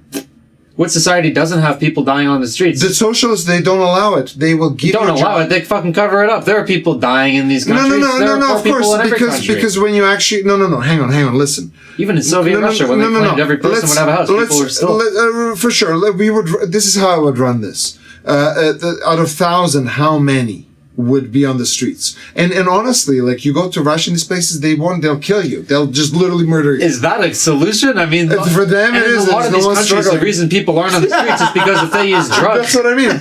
90% of our homeless, let's say, fair to say, in Vancouver are because they're using drugs, right? I mean, and if you're living in a country where those people are in prison and they're in fucking labor camps unable to access drugs, that's what that is. So this is okay. This is a perfect example of a genotype and a phenotype, or a memotype, because a genotype is whatever your genes are, but the phenotype is however it gets expressed. Yeah. Memotype is what's okay. So if we do this and we share, then everyone's gonna. But as you point out, when it comes to the actual expression on the road or in the real world, the actual phenotype in the mimetic sense, it doesn't play out quite like that, right? So now we have to gauge which system does better job. And of course, the free market one has shown that someone can pull them up the bootstraps. But then you also realize that the oligarchs are Elon Musk, who are trillionaires now. They're running everything. What did we have before? Did we have a more egalitarian distribution? Was it better? No, we had a more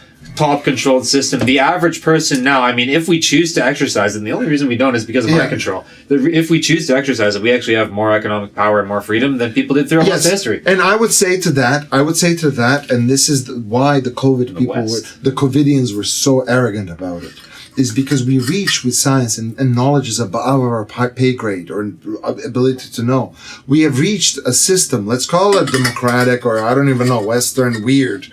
Well, look on it. There's something in the West that happened that created this like outpour of creativity and technology and what have yous that wouldn't have been allowed. This is why Nikola Tesla was always told if he had stayed in Smiljan, he would have never, because he went to the US where he could be invested into. Be anything he fucking wanted. That's right. Yeah. So that's the testimony to the system. My contention is not that. I think that's wonderful. My contention is whether that's actually getting destroyed. Is that getting destroyed? Or maybe China's taking it over, and that's where it's going to be now. I don't think China's taking it over. I don't know. What happened no, actually, not necessarily. Chinese are different. They think that they don't have that curiosity bug that the West has. Let's say that I'm not convinced. They replicate. That breach was opened up. They opened it up and said anyone can be whatever they want, and they took advantage of that. People invented all these crazy things, like we were talking about. But it's a mentality. It's a way of thinking. And then they take all these. They go, all right, thanks guys, close it up. Thanks for the technology. Yeah. And the chromosome is closed. Yeah. Now they own it. Yeah. Right? So who's going to win, really? It becomes, at the end, unfortunately, it's whoever's stronger, I think. Whoever outsmarts. It's just as bad in the mimetic world as it is bad as in the genetic world. Well, I think, to a large, ultimately. Yeah. Well, I would say that, getting back to a lawful universe, I think that those... how do you put it? The even trying to those who stay in coherence with natural law and their sensibilities of natural law will survive. I like that you use the term natural law. I'm a big proponent of that. Mark Passio introduced me to that concept. Right. Yeah. Well, the idea that it's based on the idea of a lawful new universe. It's not it transcends any man-made system. Like it's just something that's baked in, and you sound like a religious fanatic when you talk about it. But there's actually there's that's all it takes. Yeah. But there's actually purely logical ways to arrive at the same conclusion. And I will give an example. Even there's a man named Stefan Molyneux. He's a Canadian philosopher. He lives on the East Coast. He has proposed a system of ethics called universally preferable behavior, and he's written several books on it. And it literally it arrives at the same conclusions through the purely logical pathway. And it just says, let's boil it all down to small numbers and first principles, and say if everyone in this 5-person society does this action, do we as a collective benefit or not? And you can arrive at any answer you want in the and that's COVID right through that methodology. The people who followed the core narrative, they were convinced that that's the right path. That's all it takes is a certain amount of memes that are thrown at you that convince you. Yeah. It's the three things. It was they showed the people dying. It was emotionally charged, and they showed the scientific the data that was fabricated, in my opinion. Yeah, I think but for them it can't be. So as a result, that's as solid as it gets. That knowledge. But you're talking about a society of integrity, like essentially you're saying. Oh, you're talking about what actually I'm talking reaching. about is a value system that values, essentially yes. mirrors what you would see. I mean, I'm not like exactly, but like in the Ten Commandments style stuff, like don't steal, don't right. rape, blah, blah, blah. It mirrors that, but it doesn't use any faith-based belief to get there. It purely does thought experiments, and they're really, really simple. Like, it's like, okay, for example, let's say that we have a society of us three, and I steal from you. Is that universally preferable behavior? And why is it not? It's not because you want to steal, but you don't want to be stolen from. And it's that fucking simple. And it's so beautiful. Right. Like, and this, I honestly believe this man is a genius. He tried to do a presentation in Vancouver, bomb threaded out of 3 venues, including a Greek church. Never presented here, never got to meet him. Someday I will. Because people say he's a fucking everything, you know, he's a this, he's a that, he's a fucking racist, he's a white man, you know. This is what's his name? Who is he? Stefan Molyneux. Okay. I don't know. Oh, Stefan. Oh, you've heard of Stefan Molyneux? Yes. Oh, excellent. He's one of my top 5 for sure. He's up there with Terrence McKenna and Mark Passio. Okay. Yeah. Okay. Fucking, and he's Canadian, which is super cool. We got one. Yeah, I listened to a lot of his stuff on YouTube. Oh, excellent. Yeah, he covers a wide variety of topics, right? Like he does a lot of anonymous therapy call-ins, and you can learn a ton through those. And then he talks about his philosophy, and then he talks about his books, and he, current events, fucking everything. Like this man can talk forever. So what else? What else did he postulate? Like why is he so? So he's essentially just a modern philosopher, and he's doing it the OG way. He's obviously read a bunch of philosophy, but he doesn't try to like say, "Oh, I'm a this, I'm a that." He's genuinely just looking at reality and being a philosopher. Like it's so fucking refreshing. And he's purely like an empiricist. He doesn't get into spiritual anything.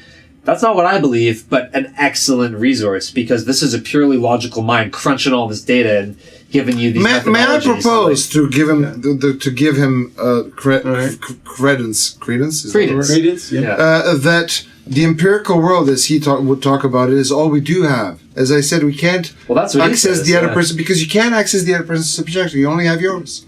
But I guess the only thing you have with the world around you, and this is where I beg to differ. Not beg to differ. I need more proof to be convinced that there is. Because I'm a twin. They're like, "Oh, can you guys talk?" I'm like, "No." But we get each other because we've been around each other so much. But so until proven otherwise, for me, really, there is the physical world, and then there's our universes. Fair enough. And sure, phones I respect the skepticism. We're getting the phones. With a phone, you can really prove that you can talk to somebody on the other side of the world. And why not with your brain? No. Why? Show me. Before Elon puts a chip in there. Fair enough. Show me before he puts a chip in there, because that is the transmit. I just how about this? How about the idea that a dog, when its owner is leaving their place of work, that it can actually sense and it goes up to the window when the person exits that parking lot? Okay, so here's how I would answer that question. This is a perfect explanation of the reason why we can't see the reason why atom is always presented as a ball, is because the electron spins so fast that you can't even see it. It's just so fast that it creates this orbital, as they call it. That's what it does. Okay. But if you were to slow it down, you'd see the particles. It gets very muddy in the quantum world. Let's not go there. They say waves, particles. I would say to go with that, I would say that our perception, no matter how fine we want to get it, is too fast for the electron. Electron is just so... Sorry, we're too slow. I'm sorry. Yeah. Dyslexia. We're too slow for the electron. We can't slow it down enough. Yeah. And the electron will always be a cloud. And the reason... And I'll get to your answer. Everything in the world is like that, and the way to see it is by speeding or slowing down the time of whatever you're wanting to observe. Mm. So an organism, the reason why there's a hand is because the proteins are just spinning. They're really fast. The protein gets expressed in a millisecond. Oh. That entire thing, the entire strains are like it's milliseconds. So we're buzzing machinery of proteins. That's what we are. Wow. On a microscope. On a microscope. You got to say that, but in the Terrence McKenna voice. We are a buzzing machinery of organisms. Electrons. That's perfect. Now, to answer your question, this is the only video on my Cultura Rasa, the first one I ever made, which is the Heisenberg's principle in the real world. Okay. Heisenberg, the whole cat in the box theory. And just slide it up. That's right. I haven't even rolled it. The Schrodinger's theory is that the electron is there, and it's when you open it, it could be there or not be there. But what that really means is that when you're looking at it, overall, it's a cloud. The moment you try to see where it is, the cloud disappears, and you see one electron. Okay? Right. Now, follow me through with this. Yeah. Just bear with me. This is tripping me out. You can light up for this for like a let's take your existence. My bro. Let's take your existence. I'm gonna jump. Electron is on the matter level. Then you have biology, which is the buzzing Terence McKenna, right? Yeah. And now we have cultures, which are very slow. Okay. And that's why it takes years for a court case to go through. Protein gets expressed in a millisecond. A mimetic decision takes years sometimes. It's very slow. And what you need to do to see it, you need to speed it up. So we need to right now look at Vancouver as it is. Empirically, what's his name? The guy you said. Molyneux. The rationally. All of them. Leibniz. Oh, Leibniz. You look at it as rationally as you can, as what's going to happen if we speed up Vancouver to 1 year per second. 1 year per second. If we speed it up, 1 year per second. What's going to happen is that you would start 1 seeing year per second. That's going to go by real fast. So that means every second you're going to be in your bed about 364 times a year. A second, sorry. Yeah. And there's going to be an orbital forming, a little cloud of your existence in your bed 364 times a second. Okay. At the same time, this is you're totally out of your element here tonight. Yeah. Okay, you've shot off. The electron has shot off, and it's over there doing something else. But by and large, there's the orbital zones, like an atom, that you can see. Right. Okay, and they happen very regularly. Very regularly. It's superbly regular. Oh. You have to sleep. I mean, some people go the sleep's erratic, but within 2 days you have to sleep, and then it normalizes back in its orbital. Yeah. The dog exists in that orbital. He regularly. This is the power of habit. This is how habit works. This is George Lakoff. The wires, the neurons that wire. No, how? The neurons that fire are the neurons that wire. Means the more firing, the more the habit, the more the behavior. That, It exists by replicating itself. Yeah. Well, it's neuron patterning. That's kind of right. And the more you do it, the more it happens, and it's like clockwork. Yeah. So the dog is not through this is how I would approach it. The dog doesn't know it through a telepathic energy that is kind of like the electromagnetic waves or something else. It knows it through the sheer habit of a repetitive force that is ingrained in it. And when the sun's right around there, that's around the time. One day, the owner might go do a podcast, but by and large, it's coming home. By and large, out of 364 per second, the orbital cloud of that molecule is going to be right where it's supposed to be. I'm not prepared to counter-argument that, and, true. And to tie it in, just like they say, you see the orbital, and the moment you want to see the electron, the orbital disappears and the electron's in the spot. Similarly, when you stop time, if you actually stop time, in that 1 year per second, you would actually find you most likely in your bed, right? Not necessarily on the can. There's no counting. Definitely not. What second of the day? The podcast one is very rare. I'm in a different place any second of the day you pick. Is it the same time of day every day? No. I might be in my No. I'm talking about if you have 1 second to choose from, and there's 364 lined up bed times, and somewhere you're around town at the time or gone traveling, you'll be pressing in, and it's a matter of a millisecond where you'll press to hit one of those. Oh, you mean if it's all sped up? If it's all sped up. It's like you're stopping at tape. You're stopping at that's right. Okay. You're stopping at 364th. Out of which 364 times you're in bed. Yeah, you have like a 30% chance of being in bed. That's what I'm saying. 30% chance of being in bed. Yeah. The podcast is like minuscule. You're not. This is unless you're running one like Joe Rogan. We got to up our numbers. Guys, it has been a pleasure. I think we should probably start thinking. Do you need anything else? More drinks? Should we? I think we've overstayed. It's probably almost 1 o'clock right now. Is it actually fun? Yeah, we're right at 10 minutes. Remember 12:30? We're just 10 minutes over. So what do you guys, shall we slowly bring it to a close? We should. Okay, anybody wants to say something? Would you like a toke or a drink or anything, or are we good? We can have an after podcast joint once we can talk this about up, it. you know. Let's wrap it up. This has been a great. But any last words, please? Enjoyed it. Yeah, this is wonderful ideas. You know, the whole thing. You know, if we've stimulated some ideas. And thinking about things, that's the whole purpose of what we're here for, you know, and challenge the universe. I mean, and, you know, this is, you know, it's especially a time to do it because a lot of shit's going down. You know, there's a transition, as I see it, from one system to the next. And we have to discover what's the basis of our being here, which, you know, it's our ingenuity that allowed us to be here in the first place, you know? And so we figured out a lot of shit in a lot of ways, and we're coming to a crisis, and we have to do the same thing right now. And there's a lot of things that, you know, we don't even know how to solve. You know, a great story about that is W.C. Bennett, when he was a premier of BC, and he created BC Hydro. And he met with Kennedy to create BC Hydro. All right. This is the real story of it. And the British Empire tried to, you know, the British technocrat came in, they tried to stop him at every turn. But he understood who he was in battle with. That's the thing. So that empowered him, number one. And then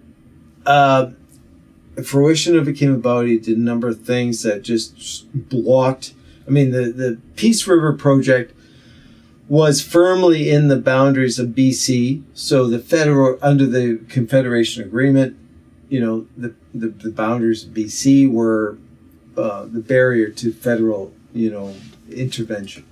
So that's why it was chosen. And it was chosen because it was a big potential product, you know, produce the kind of energy that we needed. And it would transform the province.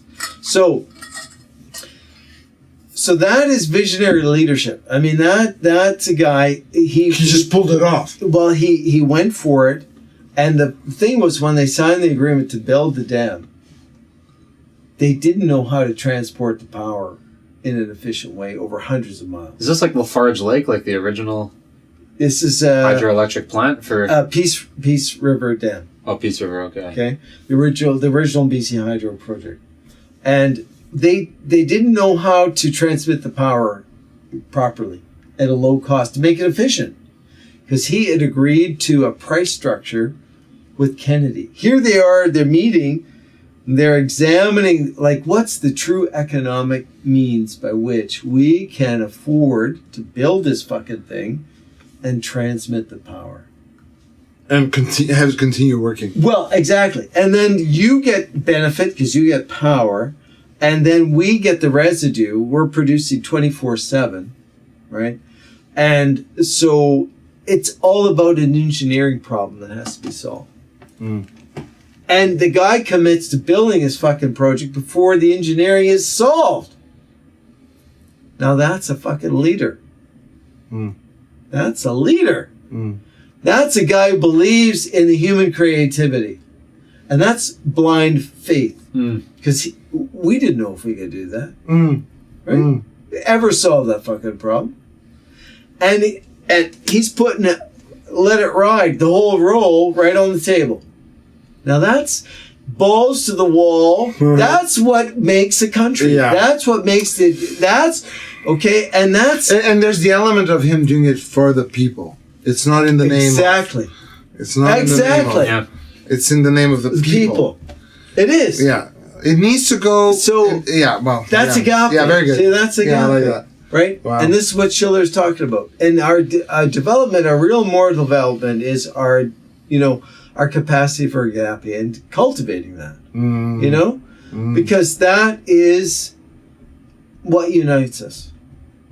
We are, the power of mankind has the power of magnificent things. And if you look at it in one sense,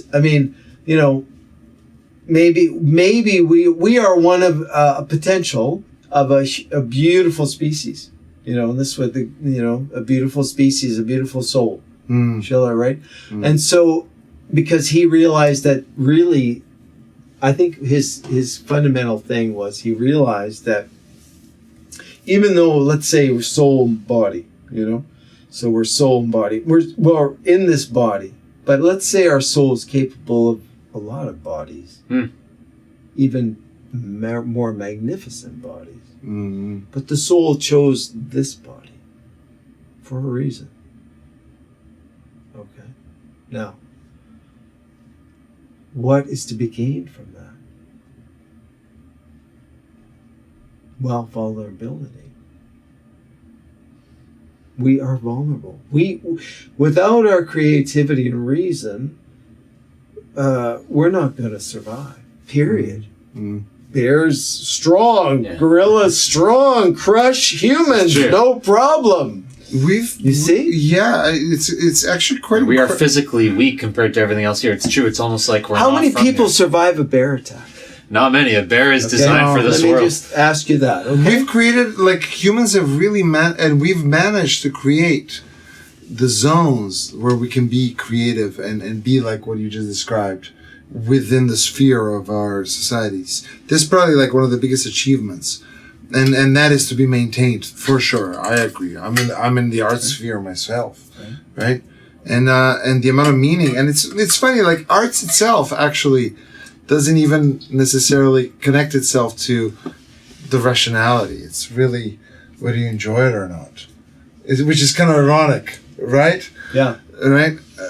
Wow. Very cool. Anyway, sorry. That's a side note. It's just a side. We are in appreciation. It's so human. It is so human. Well, the thing is, too, we are in beauty.